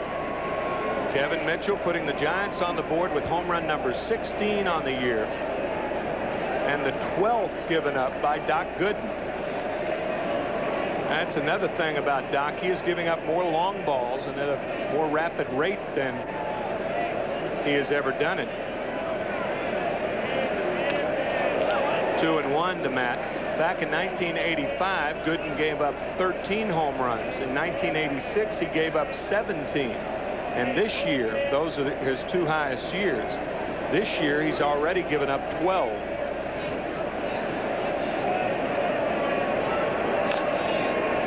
2-2 to Williams.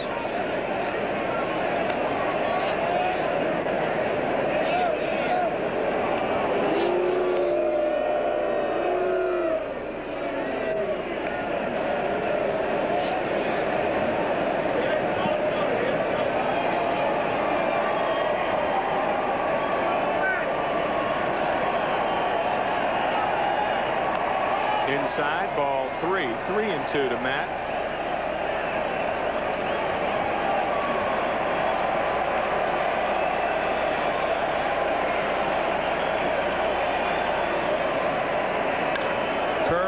Hit to left field, and in front of McReynolds. Kevin makes the play. The throw to second base.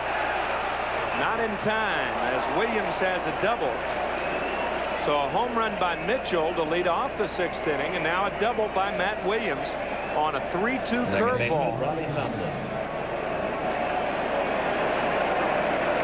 Well, it's not a good curveball, sort of a hanging curve, but even though the 3-2 pitch and McReynolds should say Matt Williams able to hit it. McReynolds cuts it off nicely, makes a pretty good throw into second base. But Matt Williams in safely. Little conference at the mound, but no action in the Mets bullpen. Mel Stottlemyre now out and back to the Mets dugout.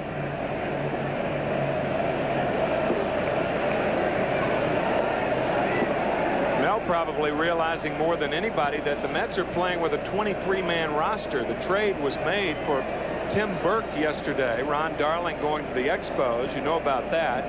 But Tim Burke will not join the Mets until Thursday night. Popped up in the infield. Gregg Jeffries back, and there is one out.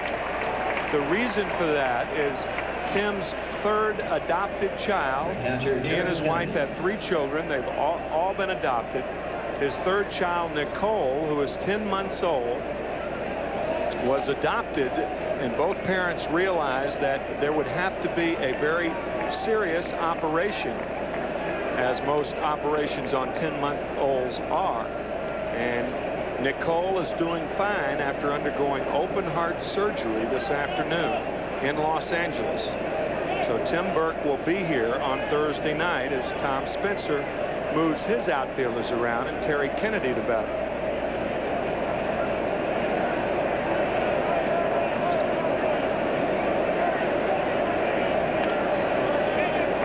Ball 1.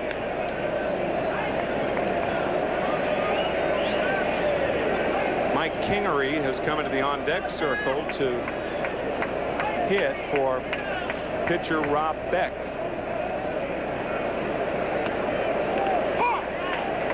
A ball and a strike to Terry Kennedy. The Mets on top 6-1 with Matt Williams at second base. 1 out. We're in the 6th inning.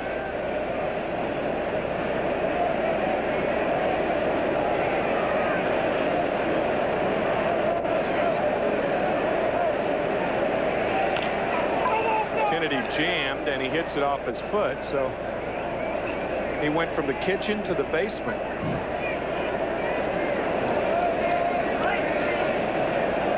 We look at it again as he fouls it right down on top of his instep. That hurts. I guess the one good thing you could say, well, I didn't hit it on the barrel of the bat. I was jammed. I didn't hit it hard. So. Didn't get good wood on it, so I'm all right. Ball and 2 strikes to Terry.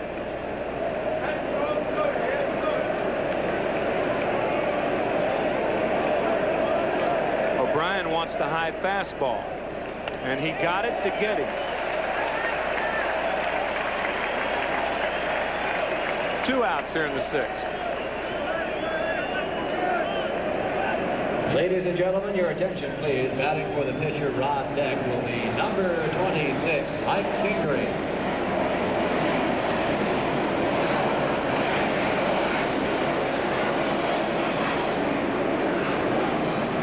Right here we take a look at the last pitch, and he's calling for it up, and it is up out of the strike zone, as a matter of fact, and that's the 2nd strikeout by Gooden. Curveball to Mike Kingery is fouled off. 0-1 to Mike. You may remember that Kingery, formerly with the Oakland Athletics, it's his 54th appearance in a ball game off of the bench. Last year he set a record, major league record, for appearances off the bench. 8 for 32 as a pinch hitter. 6 of his 7 RBIs coming as a pinch hitter. It's 1-1 to Kingery. He led the major leagues last year coming off the bench in 64 different appearances.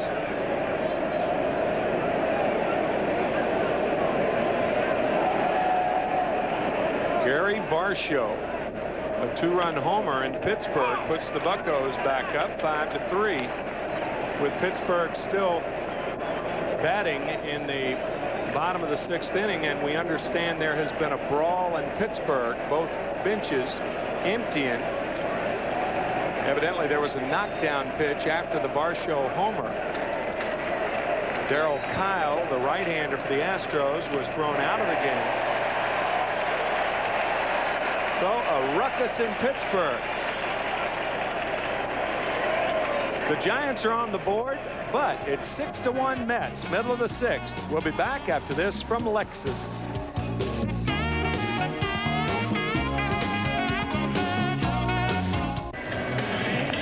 New pitcher for the Giants, Francisco Oliveira, is coming in with a record of 4-2 and a run average of 3.12. He's had 3 saves this year, working 43 1/3 innings, giving up 36 hits, striking out 23 and walking 10. He appeared against the Mets yesterday, and he did not retire at batters. He gave up 2 hits and was charged with 1 run. Gave up a double to Magadan, walked Jeffries, and then gave up a double to McReynolds. Doc Gooden leads it off here in the 6th inning, and he fouls 1 back. And I think it reached our old pal Bob Murphy over in the WFAN radio booth doing the game with Gary Cohen. How about it, Murph?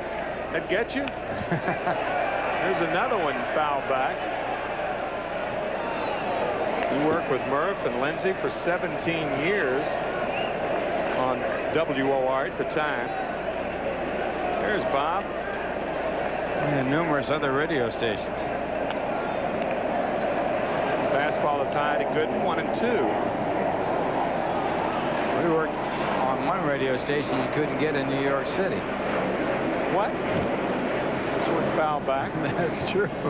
It was a 1,000-watt station. They finally upped their wattage, so we finally went into New York City to Manhattan. I thought that was a little strange. What year was that? That is rather strange. Yeah, being the hometown radio, the flagship station. They made it without a ship. WJRZ in Hackensack. What year was that? Do you remember? I've forgotten. It was about 64 or 5, somewhere in there.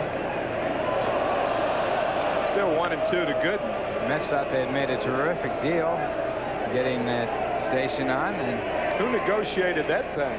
We had Bob Brown doing pregame shows out here, and now does the lottery. You couldn't hear it here at the ballpark either. Ground ball left side. The throw by Paris Chica is late, so Gooden has another hit. Gooden had doubled back in the 3rd inning. He scored 2 runs. So a leadoff infield hit to open the 6th. Oh, Gooden putting on some good speed here as he sees the base hit. Perez Chica, the shortstop, going in the hole, the backhanded. Throws a strong throw, but just not in time as Gooden legs it out. Carry on now to face Olivares.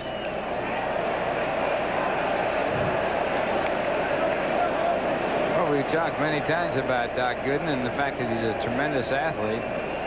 Puts on a good burst here as he sees the base hit in sight, says, I got it.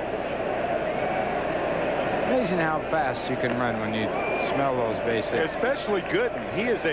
He can run along with his other athletic abilities. No balls, 2 strikes now to carry on. Tight. Ball 1.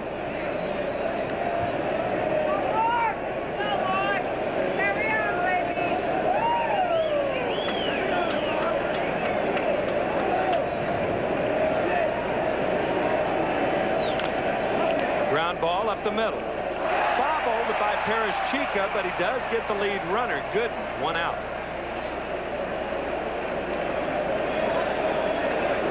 I don't believe he had a shot at a double play. It was a pretty good chopper down there to shortstop, but he found first baseman some difficulty in trying to get that handle. Take a look at it again. He's in a hurry to get the double play, but I don't think he could have gotten it against Carrion. Tony looking at the spot. That's what happens a lot of times. You make an error and you either look at your glove or the spot where the ball hit. Something like that. That's one of the things about baseball players. You can't really accept the blame. You have to blame it on something else, because that does an awful lot to your morale if you say it was my fault. Performing in front of 35,000 people, 40,000 people. About the attendance here tonight. 1-1 to Magadan. Fans, remember, it makes good sense to drink responsibly. Please know when to say when. A reminder from Budweiser. Dave Magadan with 2 singles, 2 RBIs to his credit this evening. Ball at 2 strikes now to Dave.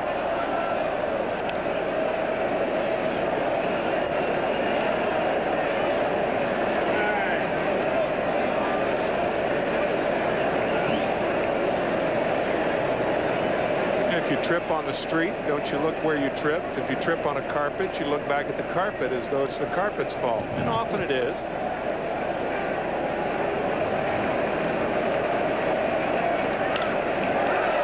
Magadan with another hit. So Carrion stops at second base. Dave Magadan with his 3rd hit of the night. That's hit number 10 for New York. And the Mets are threatening again. This is sort of a breaking ball, and Dave serves it into center field. Readjusts his swing just nicely and in order to serve it right through the middle. And the Mets continue to hit the ball well. Wendell Kim may be the busiest guy in the Giant dugout tonight, and that's unfortunate if you're a Giants fan. Cue shot toward 3rd. Williams goes to 2nd. Throw to 1st, non-existent, 2 outs. For a guy that busy over there in the dugout, The Mets have had 10 base hits. He hasn't been moving those fielders in the right position. Left fielder Kevin McReynolds. Right here, it's right off the end of the bat. Cued down to Williams, who tries for the double play, but no chance at all there. Good slide into second base by Magadan. Kevin McReynolds with 2 hits. Takes his backup slider inside from Francisco Javier Olivares Noah in OA. 4 names. From Caguas, Puerto Rico. Popped up in the infield. They make that Robbie Thompson, the second baseman, over to make the play. Mets don't score here in the 6th, but they lead 6-1 after 6, and we're back after this from Tropicana.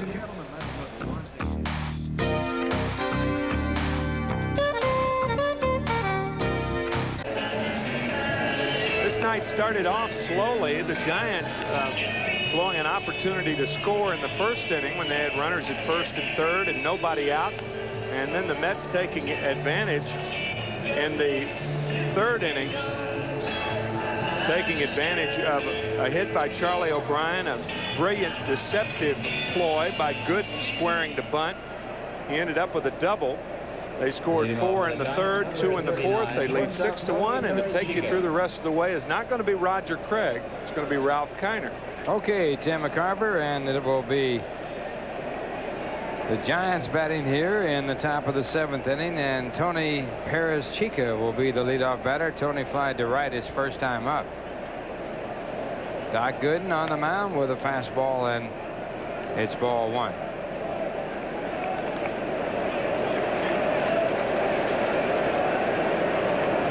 Mets 6 runs on 10 hits,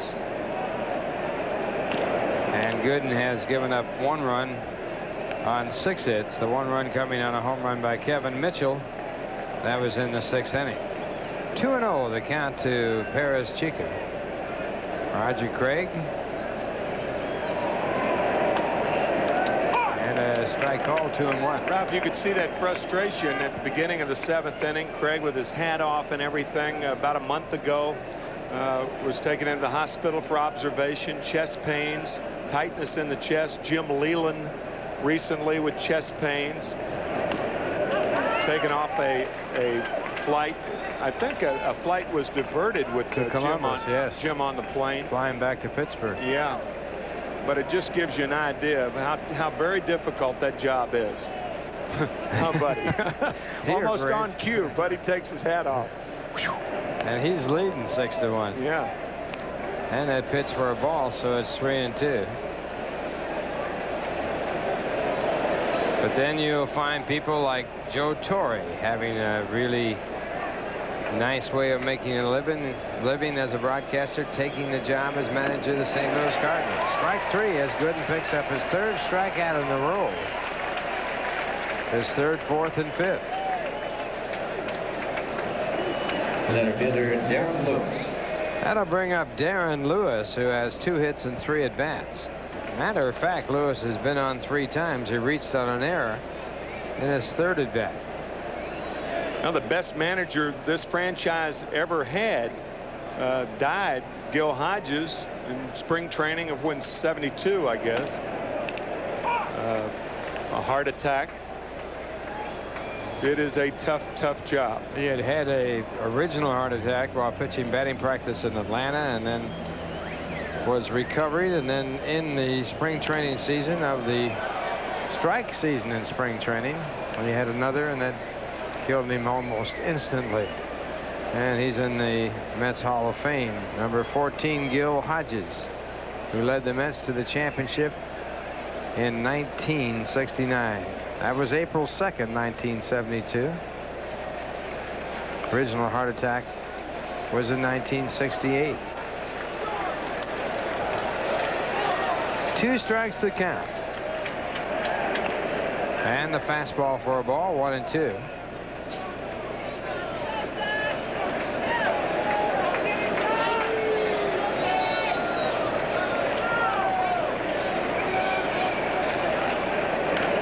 the breaking ball popped up on the second base side.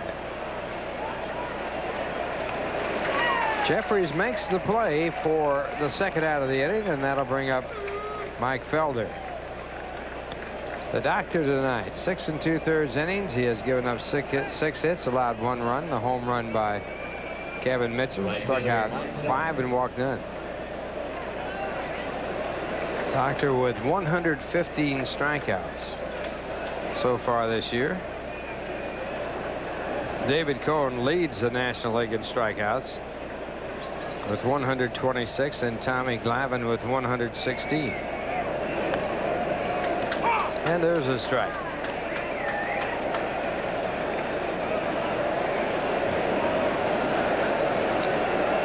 Mets leading 6-1. 2 men away, top of the 7th inning. 1 ball, 1 strike. Good missing with a fastball. Giants, a tough hitting ball club. In their last 9 games, hitting .299 as a team. Overall, they're hitting .246, but they have been hot. And into this game, they had won 3 straight. A barrage in Philadelphia for 2 wins there. And then winning the first game here in this series. And another ball. 3-1. The Mets losing the first game of a series for only the 6th time in 28 series this year. Losing last night.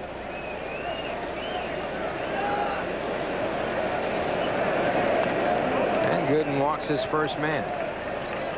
Houston has come up with a run in the top of the 7th inning. It's now Pittsburgh 5 and Houston 4. With Houston still batting in the top of the 7th. The game marred in the bottom of the 6th inning. Darryl Kyle was thrown out of the game, and we believe it was for throwing at a batter after Gary Barshall had hit a 2-run home run to put the Pirates ahead 5-3. Barshall's 3rd career home run. He hit 2 earlier against the Cubs. And Will Clark takes the breaking ball. We understand that Gary Reedus was the next batter, and he was hit by a Kyle pitch. Kyle was ejected, both benches emptied, and the extent to which they fought, we don't know, but both benches did empty. 1 strike to count to Will Clark, who is 0 for 3. There goes the runner. The pitch is swung on and missed. No throw by O'Brien, as Felder got a big jump and picks up a stolen base.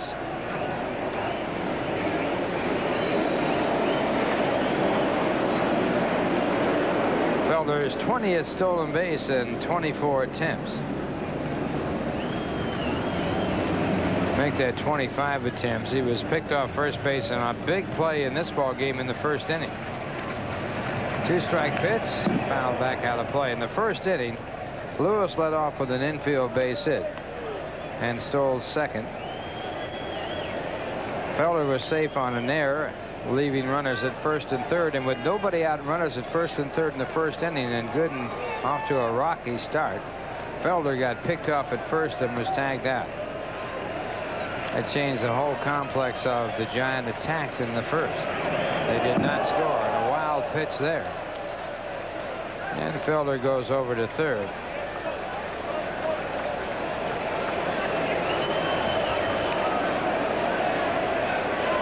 So a walk, a stolen base, and a wild pitch, and a runner at 3rd, all happening with 2 men out.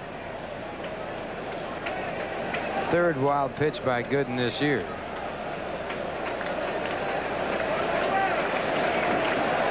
Clark leading the National League in runs batted in, and he swings and misses and is struck out. So Gooden picks up his 6th strikeout, got him with a curveball, and a runner left at 3rd after the walk. And the score on the GE scoreboard, the line score, the GE line score is the Mets 6 and the Giants 1, and we'll return right after this message.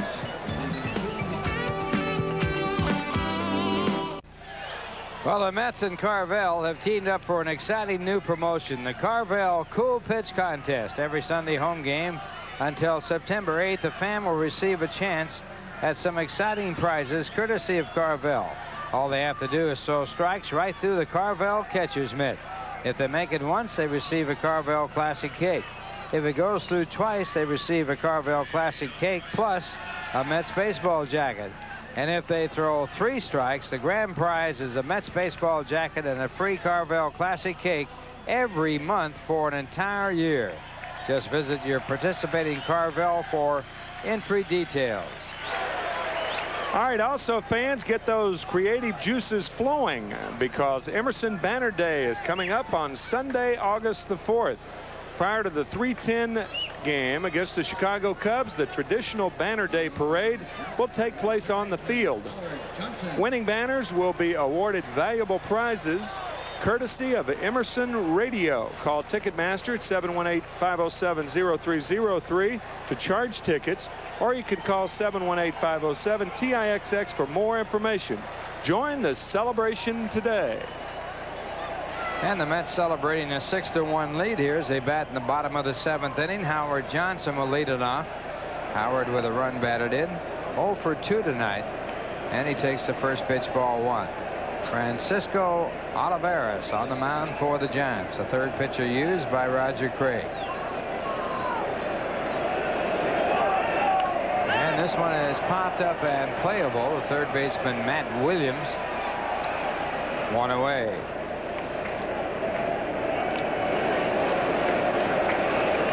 In the Macy's National League scoreboard, 5-4. We told you about that Pittsburgh game.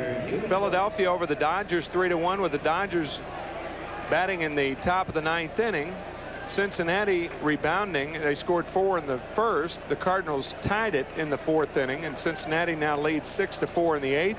4-3 San Diego at Montreal in the 8th inning, and 6-5 Atlanta over the Chicago Cubs. Atlanta only 5.5 back, and the Dodgers, now it's just been posted, they lost that game. That's the final, so it's 6 in a row the Dodgers have lost. And U.B. Brooks grounds the ball out to the second base side. Thompson, the second baseman, picks up the out.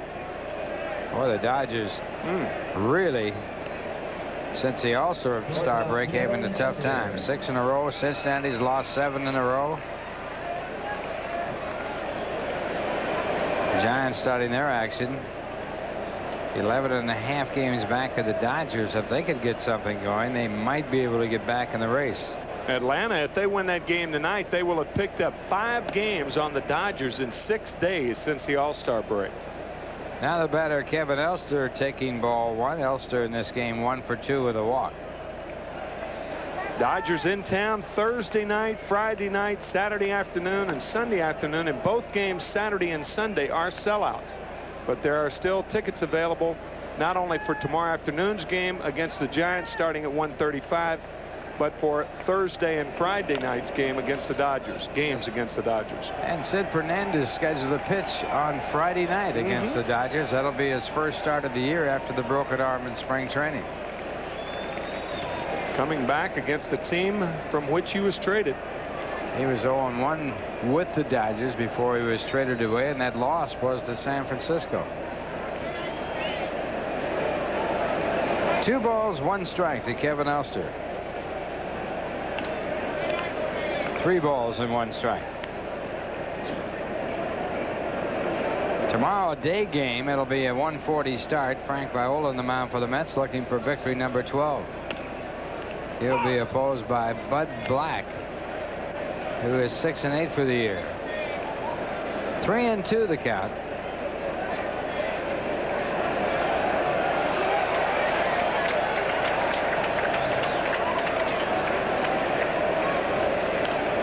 And this one fouled back out of play.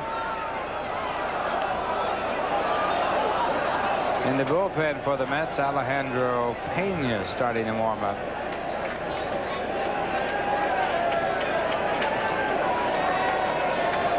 Doc Gooden working through 7 innings of this ball game. There's strike 3 called, and that'll end the inning. So Elster called out on strikes, a 1-2-3 inning. And the score at the end of 7, it's the Mets 6 and the Giants 1. And here's a word from Bud Light.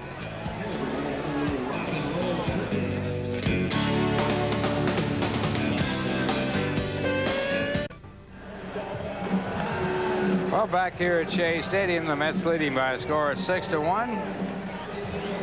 Mets about hit the Giants 10-6, and for the Giants here in the 8th, it'll be Kevin Mitchell who has accounted for the 1 run for the Giants with a home run to lead it off. Paid crowd here tonight, 33,250. And the total in the house, 34,620. Last night's crowd, 28,531 paid. So on this beautiful summer evening,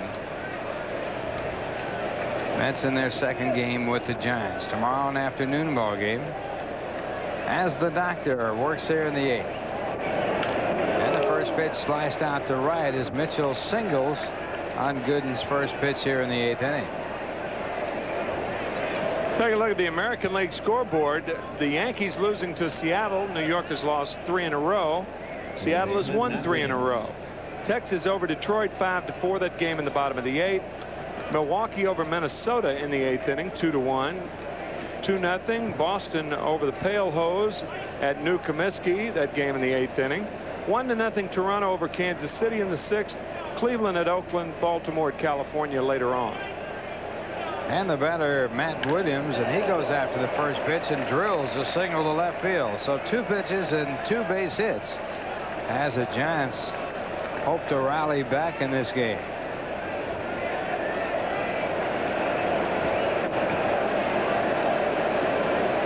Bud Harrelson making a move as he goes out to the mound. It appears that will be it for Dwight Gooden. And it will be, as we're looking at a double switch. Darrell Boston will be going in the ball game and replacing Hubie Brooks.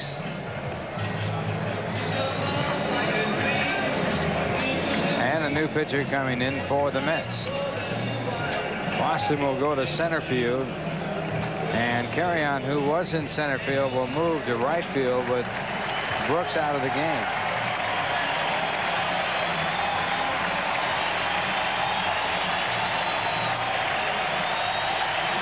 So with Gooden leaving the ball game, hearing the cheers of the fans here, leading by a score of 6-1 with 2 runners on. In the top of the 8th inning and no one out, we'll use this opportunity to hear this word from Budweiser.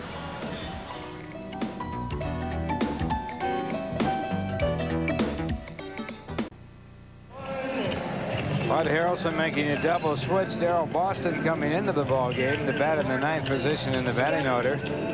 And Boston taking over in center field. Mark Carrion, who was in center field, moves to right field. Hubie Brooks out of the game. And the new pitcher will be Alejandro Pena. Pena's just done a terrific job. His last appearance 4 days ago. You see a 5-0 record and 4 saves. So it hasn't been a case of Pena just coming in and being the vulture and swooping down on games that were where the Mets came back or things of that nature.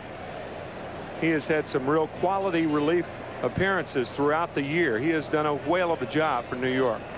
Closed out it last year in grand style, and this is his 29th game this year. His first batter will be Rob Thompson, who is 0 for 3. Got to watch a bunt here. Thompson, an excellent bunter. Runners at first and second, no one out, and he swings away and pulls it foul. Mets leading 6-1, but the Giants with runners at first and second and no one out here in the 8th. Thompson 0 for 3 tonight, 0 for 3 last night, and the Mets finally having some luck with him. Has a lifetime average against the Mets of .332.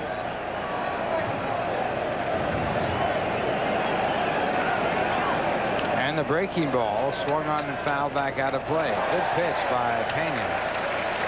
And he's in front with a 2-strike count.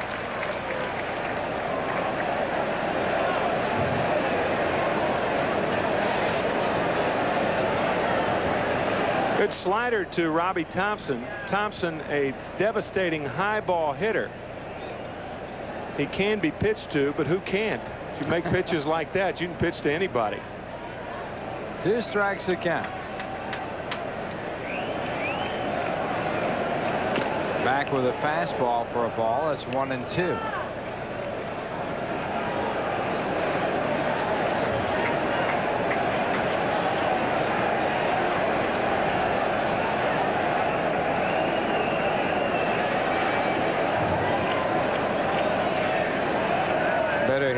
obviously, against the left-hand batters this year, and he hits a little blooper in the left field. It'll drop in for a base hit, and that'll load up the bases. So Mitchell holding at second to make sure it drops in and going over to third, and the bases are now loaded with no one out. And the batter will be Terry Kennedy. So Gooden leaving the game with a 5-run lead, but the bases loaded. Now, just good hitting by Robbie Thompson. That pitch similar to the one that he fouled off earlier.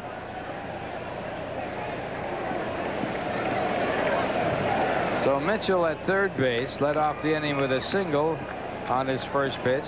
Williams at second base. He also singled on his first pitch, and Thompson on at first. And Kennedy the batter, and he goes after the fastball with an idea of hitting it out. It's strike one. Kennedy 1 for 3 in this game, a single to left field.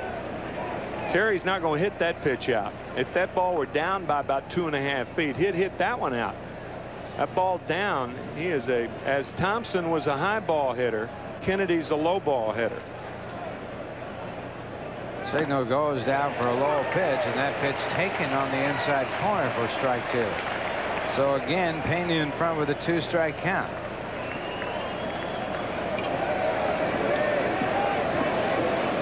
Kennedy with 3 home runs this year and 9 runs batted in. Batting .226. And the 2-strike pitch. Swung on and missed, and Phenia on a split finger fastball gets a big out.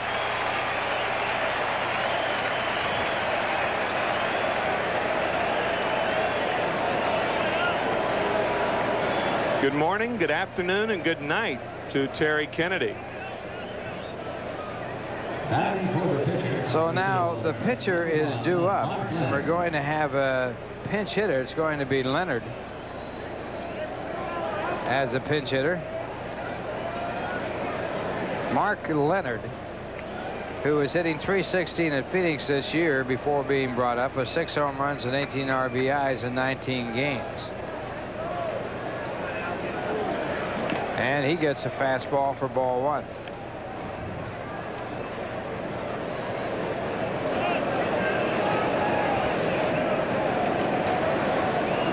Six to 4 now. The Pirates have upped their lead over the Astros, and the Pirates are batting with the bases loaded and 1 out at Three Rivers. And a good fastball for a strike. It's 1-1. Leonard as a pinch hitter is 6 for 19 with 4 runs batted in. Pinch hitting for the third Giant pitcher, Francisco Olivares.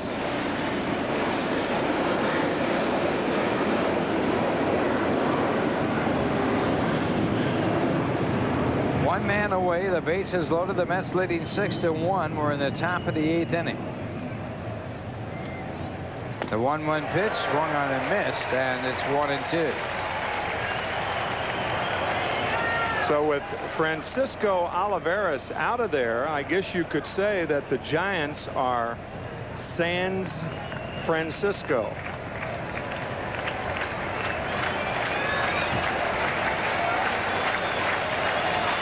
No? No. I don't think you can say that. Now the 1-2 pitch, and a little fly ball to shallow right center field. Carry on over. Also Boston. Boston in a better position to throw. The runner coming from third. The run scores as the ball is cut off. And the Giants get their second run. Mitchell scoring on the sac fly. And that's all the Mets wanted, was an out. They just wanted the out, even though Mitchell scored on the play. Fly ball deep enough to right center field, and as you said, Ralph, Boston, the proper guy to take the throw. Why would Mitchell look back, though, if you're trying to score on a ball like that? The only place to look is straight ahead. So now 2 men away, and the batter will be Perez Checa. Batting for the 3rd time. He has flied to right and struck out. And the fastball for ball 1.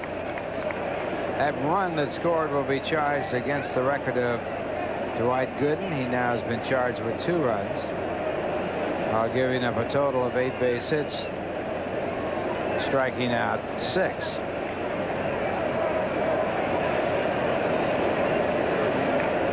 And the fastball swung on and missed. 1 ball and 1 strike. Oliveras going 2 innings, giving up 2 hits and no runs. The Giants are San Francisco. He is out of the game. Yes.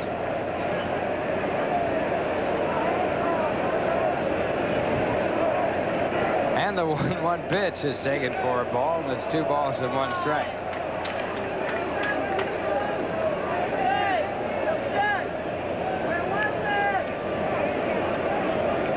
Tony Perez-Chica, the batter.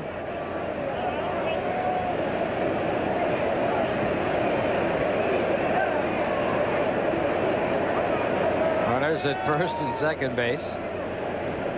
And the fastball foul back out of play, 2-2.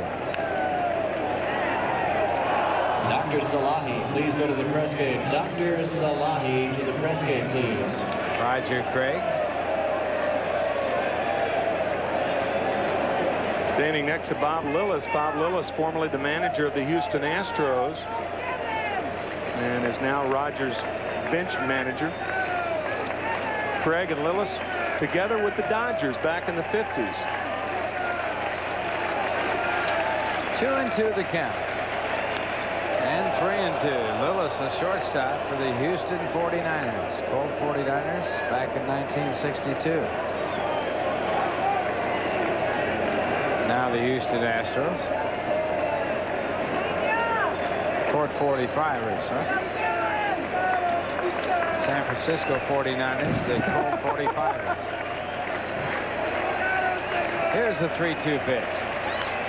And it's fouled away. The runner's going with the pitch with 2 men out, but the ball fouled back out of play, so they'll do it all over again.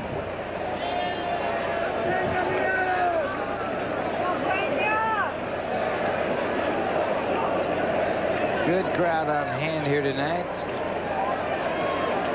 34,620.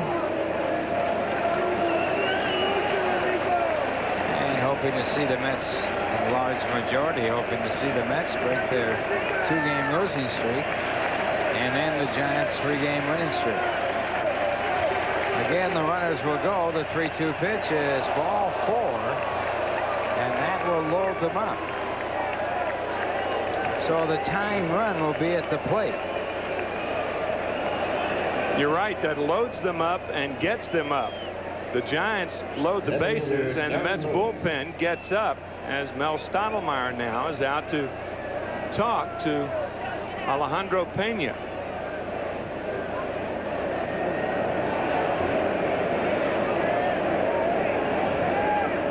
The scheduled batter is Darren Lewis, who has yet to hit a home run in the major leagues, but he has just arrived on the major league scene.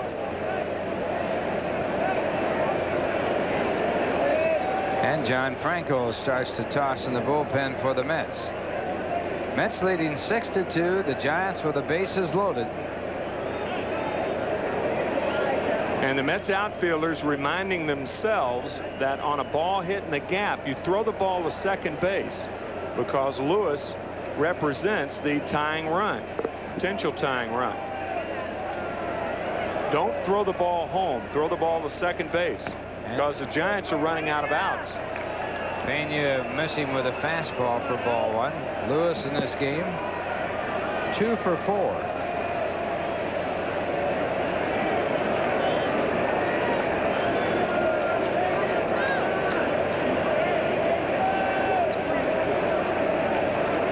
Working from the set position, and he comes back and gets a strike, so it's 1 ball and 1 strike.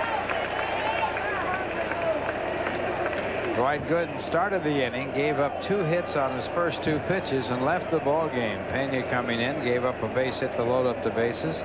He then struck out Kennedy, but then Leonard on a fly ball to center field drove in a run.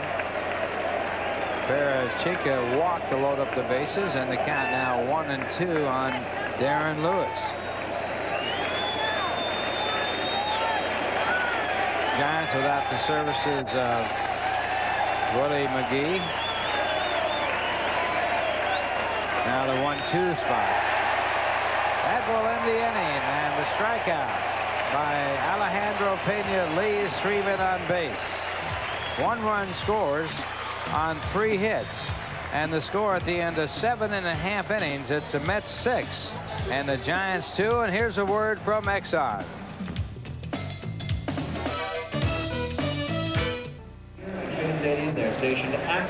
Well, back here at Shea Stadium, the Mets leading by a score of 6-2, and Young and the old are leaving the ball game at that point, and a new pitcher in for the Giants. Mike Remlinger is the new pitcher. Accent on the second syllable, says the Green Book. Mike Remlinger.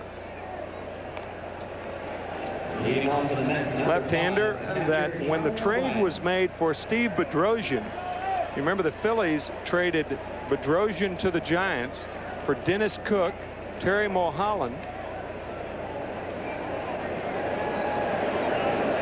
and another player whose name escapes me right now.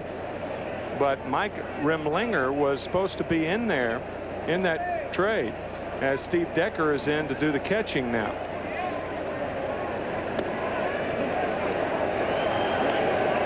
And the Mets leading by a score of 6-2 as we go to the bottom of the 8th inning. Charlie O'Brien will lead it off, and the first pitch by Remlinger is taken for a ball, and now the pitch back for ball 2. Charlie Hayes was that third player. So it's Charlie Hayes, Terry Mulholland, and Dennis Cook for Bedrosian. And this one hit in the air to right field. Felder moves back, and O'Brien is out. O'Brien now 1 for 3 for the night. It was his single back in the 3rd that started the 4-1 rally for the Mets. And the Mets taking a 4-0 lead. They added 2 more in the 4th and lead it by a score of 6-2. Center fielder Darrell Boston. That'll bring up Darrell Boston batting for the first time. Boston in the ball game in a double switch, hitting .231 for the year, 1 home run, 8 runs batted in.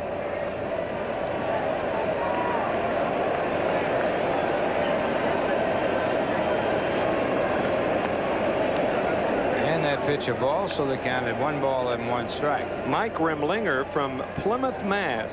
I saw that and I was thinking of John Tudor, another left-hander from Peabody, Massachusetts. The reason I bring his name up, Ralph, I heard yesterday that John Tudor is playing on a semi-pro team around the Peabody, Mass area as a first baseman. He was a great pitcher, there's no doubt about it. Some of the battles the Cardinals and the Mets had in the middle 80s with Gooden and Darling and Tudor. Jack Clark was the first baseman. Great left-handed pitcher, blew out his arm, came back and pitched well again, but then hurt his arm again, and that was it. We understand, by the way, that the Green Book is wrong. The Green Book is the National League publication for pronunciations. The Red Book is the American League pronunciation, and the Green Book is wrong when it's not Remlinger, it's Remlinger. We stand corrected. Yeah.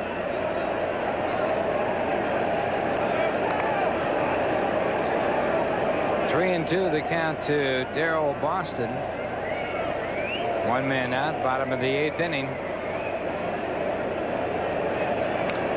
And again, the pitch is fouled away, and it stays at 3 balls and 2 strikes. Mets and Giants have played 7 times this year. The Mets have won 4 of the 7. And tomorrow, an afternoon ball game. Frank Viola, 11-5 on the mound for the Mets against another left-hander, Bud Black, who's 6-8.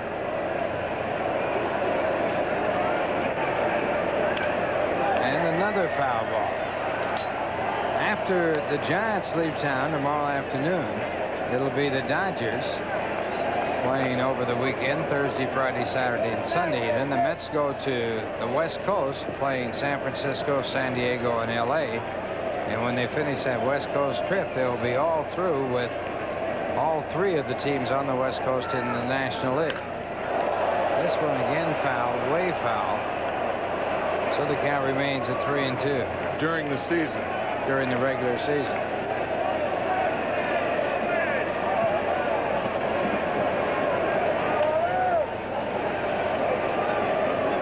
Boston, the starting center fielder yesterday, was 0 for 4 with a walk. And he is struck out. So Remlinger strikes out his first man, has retired his first two. Number 45, Mark Carrion. And that'll bring up Mark Carrion.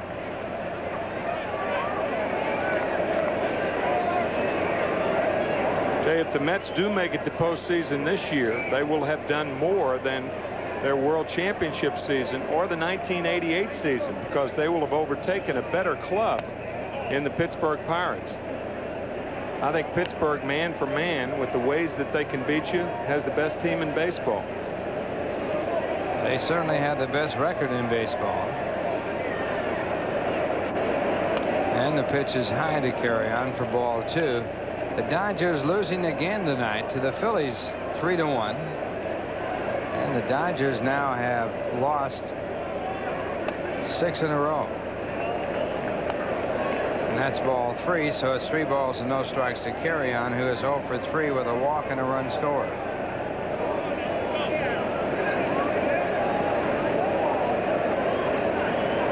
Lenny Dykstra back playing again for the Phillies. And there's a strike. It's 3-1.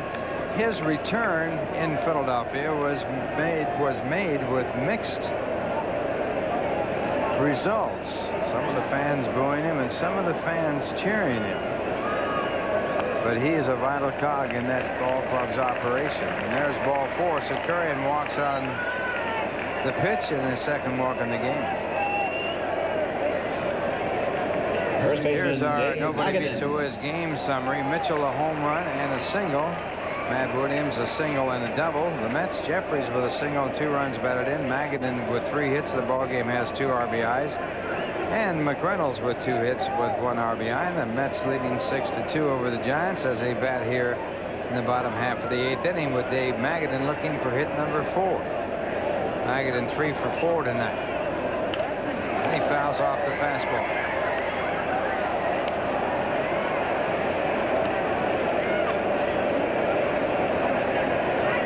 Mets have something special going for them. This is Tuesday. And on Tuesday, the Mets have a record of 12-1.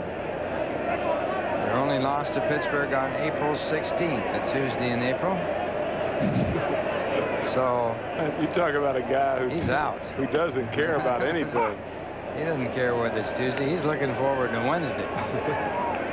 Wednesday morning. And Wednesday morning. 2 strikes to count. Now that's a sound sleep right there.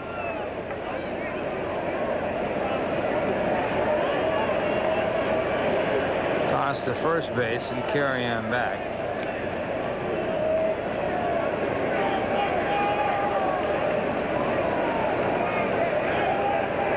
Two strikes to count on Magadan.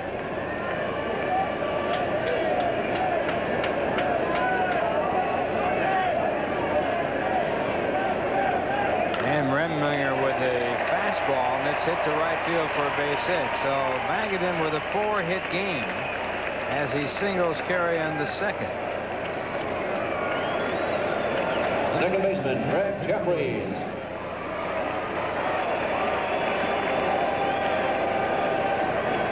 He spread them around, too. 1 to left, 2 to center, and now 1 to right.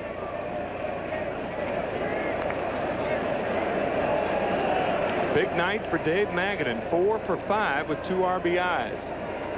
It was the month of June that Magadan got hot last year, and he really took off. And the Mets hoping that he can get hot again. 3rd in the National League in hitting last year. And so far having a real long slump. But the 4 hits tonight. Possible signs that he is breaking out of it as Gregg Jeffries takes a pitch high for ball 1. Jeffries 1 for 4 in this game, with 2 runs batted in.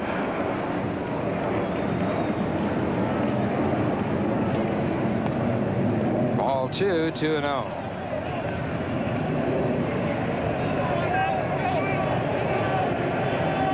Jeffries on this homestand with 5 hits and 16 at-bats. The 2-0 pitch, foul back out of play. So it's 2 balls and 1 strike. In Pittsburgh, it's 6-4 Pirates over the Astros, top of the 9th. Zane Smith started that game against Jim DeShays. Both starters have long gone. Looks like Stan Belinda's in there for the Pirates now. Pirates using that bullpen by committee. The 2-1 pitch, 2-2.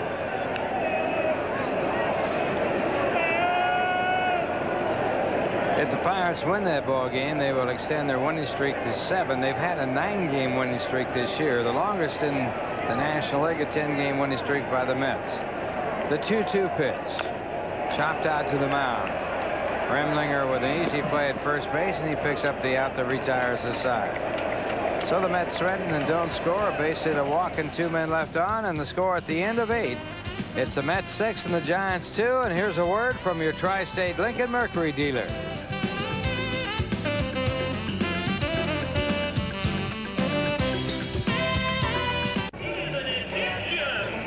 Well, top of the 9th inning, the Mets leading by a score of 6-2. Last chance for the Giants, and they'll have their 2nd, 3rd, and 4th batters as the first 3 here against Alejandro Pena, who will be working his 2nd inning. Giants had the time run at the plate in the 8th, but Pena struck out Darren Lewis to end the inning. And now he'll be pitching to Mike Felder as his first batter. Felder 0 for 3 with a walk. And Pena's first pitch, a fastball. Strike 1.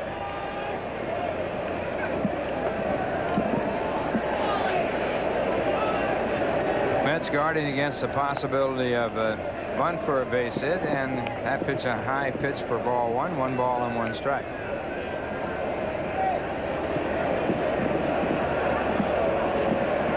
Phenia, with a record of 5-0, can pick up his 5th save, and Gooden can get his 9th win if Phenia can hold on here. And the fastball ties him up. 1 ball and 2 strikes.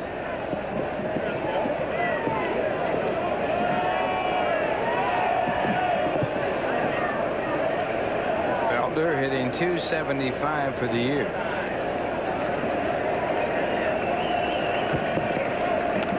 And a ball call, so it's 2-2.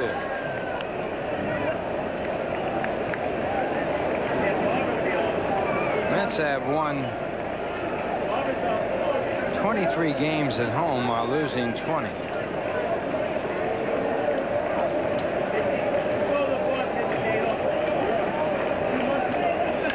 And a ground ball hit to the second base side. Jeffries there, and the throw to first base for the out. So Jeffries picks up the first out here in the 9th, and that'll bring up Will Clark, who is hitless tonight. Will Clark.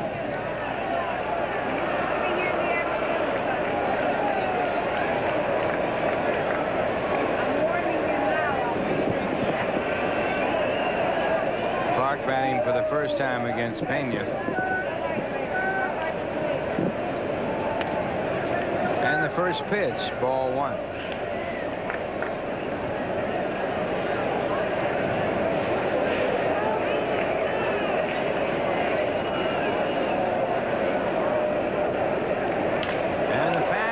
Hit the deep right field. Way back in the corners, carry on, and it is off of the wall.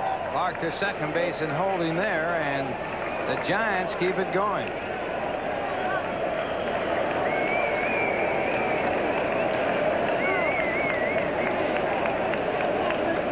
It's just a matter of time before Will Clark finds a hole, and he finds one at the base of the right field fence. No way to hold him down for And the Mets held him to 1 for 4 last night, 1 for 5 tonight.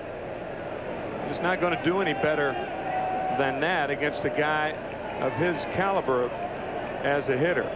He can mash. And now the batter is Kevin Mitchell, and the first pitch, strike 1. Mitchell with a home run and a single in his 4 appearances. Final in Pittsburgh, it was the Pirates 6 and the Astros 4. Pirates now have won 7 in a row.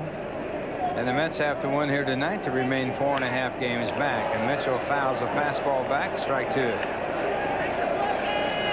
Doc Gooden was working on a shutout until Mitchell homered leading off the 6th inning.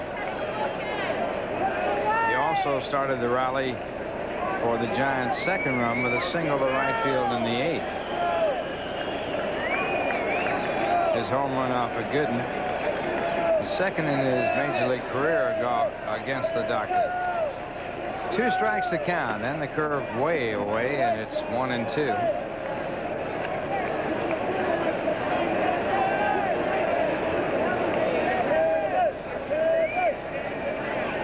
Action starting up in the bullpen again for the Mets. Mets leading 6-2. The Giants with the runner at second base. 1 man out, top of the 9th inning. And the fastball is fouled back out of play. We invite you to stay tuned for the news immediately following the ball game tonight. Bring you up to date on the happenings around the world with Rollins Smith.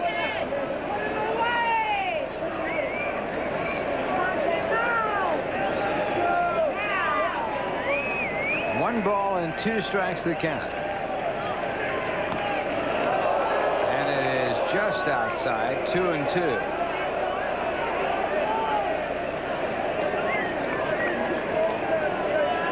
We made the statement Pena could pick up a save in this ball game, but he does not really qualify. Had it been a 4-run lead with 2 on and the potential tying run on deck, then he would have qualified for a save. And he's working less than 3 innings, so the pitch is fouled back out of play. The count stays at 2-2 on Mitchell. Mitchell with 16 home runs, 38 runs batted in.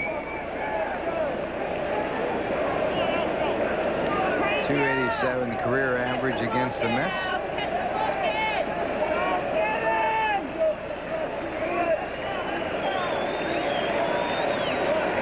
With 2 home runs. And this one playable.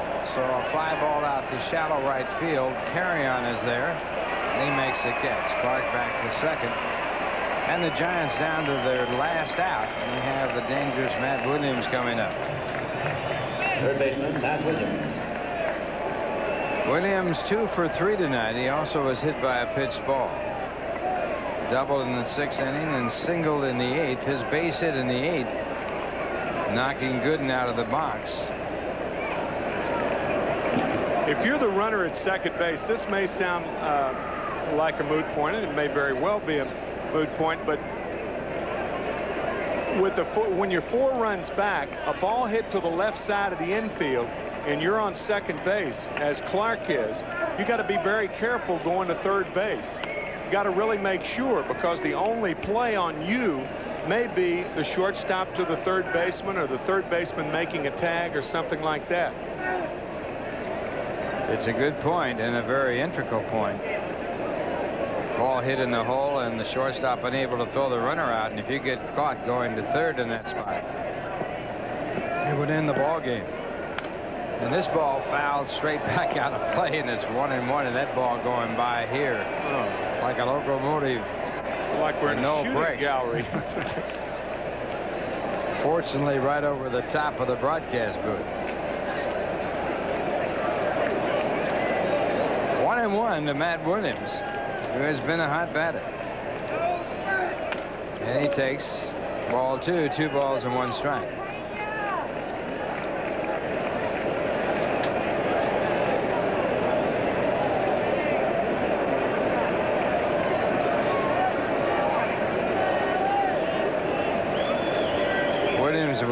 9 base hits in his last 16 at-bats, and he hits a drive into deep left center. It might be out of here.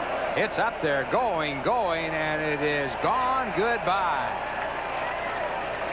Matt Williams with a towering home run. And the Giants still alive.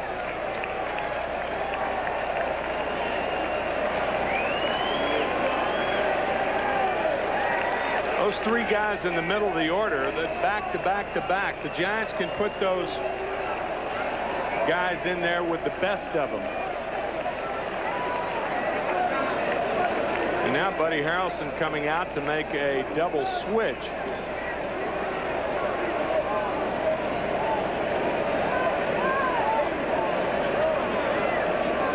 John Franco comes in the ballgame. Excuse me, Ralph. Yeah, John Franco coming into the ballgame, so Phenia out. Franco now can get a save. As Phenia leaves after working 1 2/3 innings, charged with 3 runs. And the big run, the home run by Matt Williams. And while we have a pitching change, here's a word from Bud Light.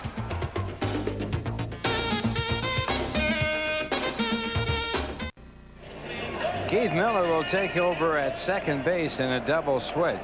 And a new pitch in the game, John Franco. The numbers for John, as always, very good, even though he did go through that period where he lost 5 games in a row.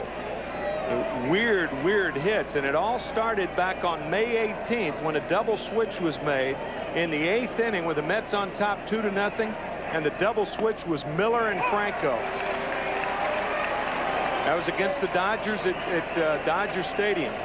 Again, it might be a moot point, but if you're going to go for your defense now, why not put Tommy Herr in instead of Keith Miller? And the pitch back, a called strike, as Rob Thompson takes the first 2 pitches. Towering drive that sent Alejandro Pena out of the ballgame. That home run by Matt Williams, his 16th of the year. And the 2-strike pitch is outside for a ball. 1 ball and 2 strikes. Thompson in this game 1 for 4. And he has to get on to get the tying run to the plate. 1 ball, 2 strikes. Franco a strike away from ending this ball game. And it's grounded out to the shortstop. Kelvin Elster with the play. And the throw to first base retires the side. And the Mets win the ball game as they hold on to win it by a score of 6-4. Dwight Gooden, the winning pitcher, now 9-6 on the year. He went 7 innings, was charged with 2 runs on 8 hits. He struck out 6 while walking 1. Franco gets to save his 21st save of the year. And the losing pitcher in the ball game, the starter, Trevor Wilson, and his record now 4-9. And the Mets winning the ball game and stopping the 2-game losing streak, winning by a score of 6-4. We'll be back with a wrap-up right after this word from Manufacturers Hanover.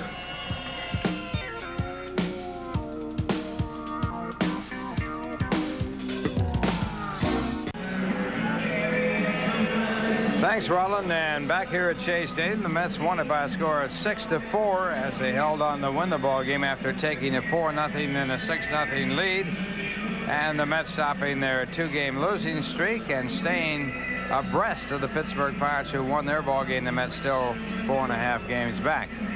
Looked like a laugher for a while, Tim, but things got a little bit tight there at the end. Yeah, he really did. Of course, the power of the Giants, they are giant sluggers for that ball club with Clark and Williams and Mitchell in the middle of the lineup. But sometimes things happen early that determine whether you're going to win or not. The Giants with a golden opportunity to score at least 1 in the first inning. And I think the big play of the game was when Doc Gooden picked off Mike Felder way back in the first. Runners at first and third and nobody out. Will Clark the batter, and the runner in first picked off, and the Mets got that out, and they didn't score in that inning. That gave the offense a chance to get started, and did they ever get started tonight, led by Dave Magadan. And Magadan with an outstanding day as he came up with 4 hits in the ball game. He was 4 for 5. And maybe he will be off and running now as he's had a very tough time. Dave Magadan, our Budweiser player of the game. And for that effort, Budweiser will donate $100 to Bacchus a national collegiate on-campus student initiative working to prevent alcohol abuse. Budweiser and Bacchus, another example of how people working together can take alcohol abuse head-on and make a difference. And now here's a word from Bud Light.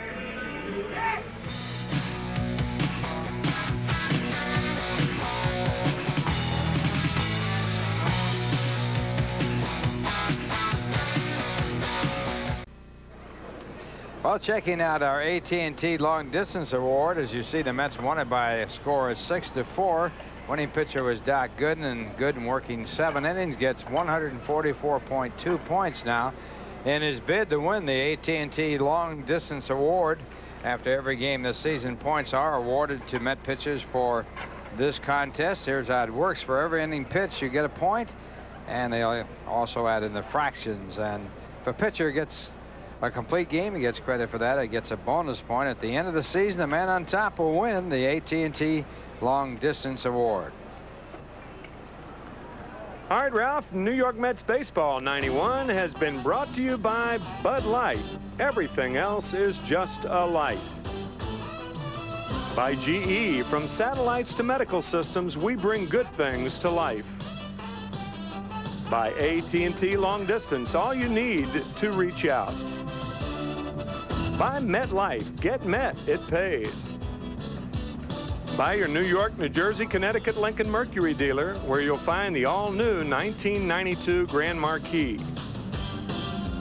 By Macy's, we're a part of your life. And by your local area Midas dealers. Remember, nobody beats Midas, nobody. Some of our guests this evening will receive the Atari Portfolio, the computer that fits in your hands. Take notes, keep important addresses, do spreadsheets, schedule appointments, and more.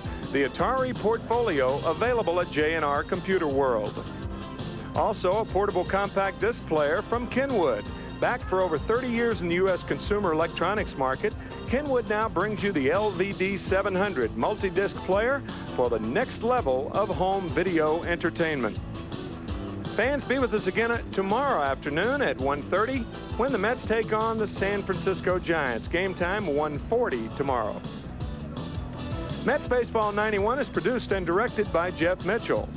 Our associate producer, our pal, Steve Olbaum. Associate director, John Calabrese. The announcers on the preceding telecast were approved and contracted for by Sterling Doubleday Enterprises. Our executive producer, Rick Miner, and this has been a presentation of WWOR-TV Universal 9 Sports. See you tomorrow, everybody.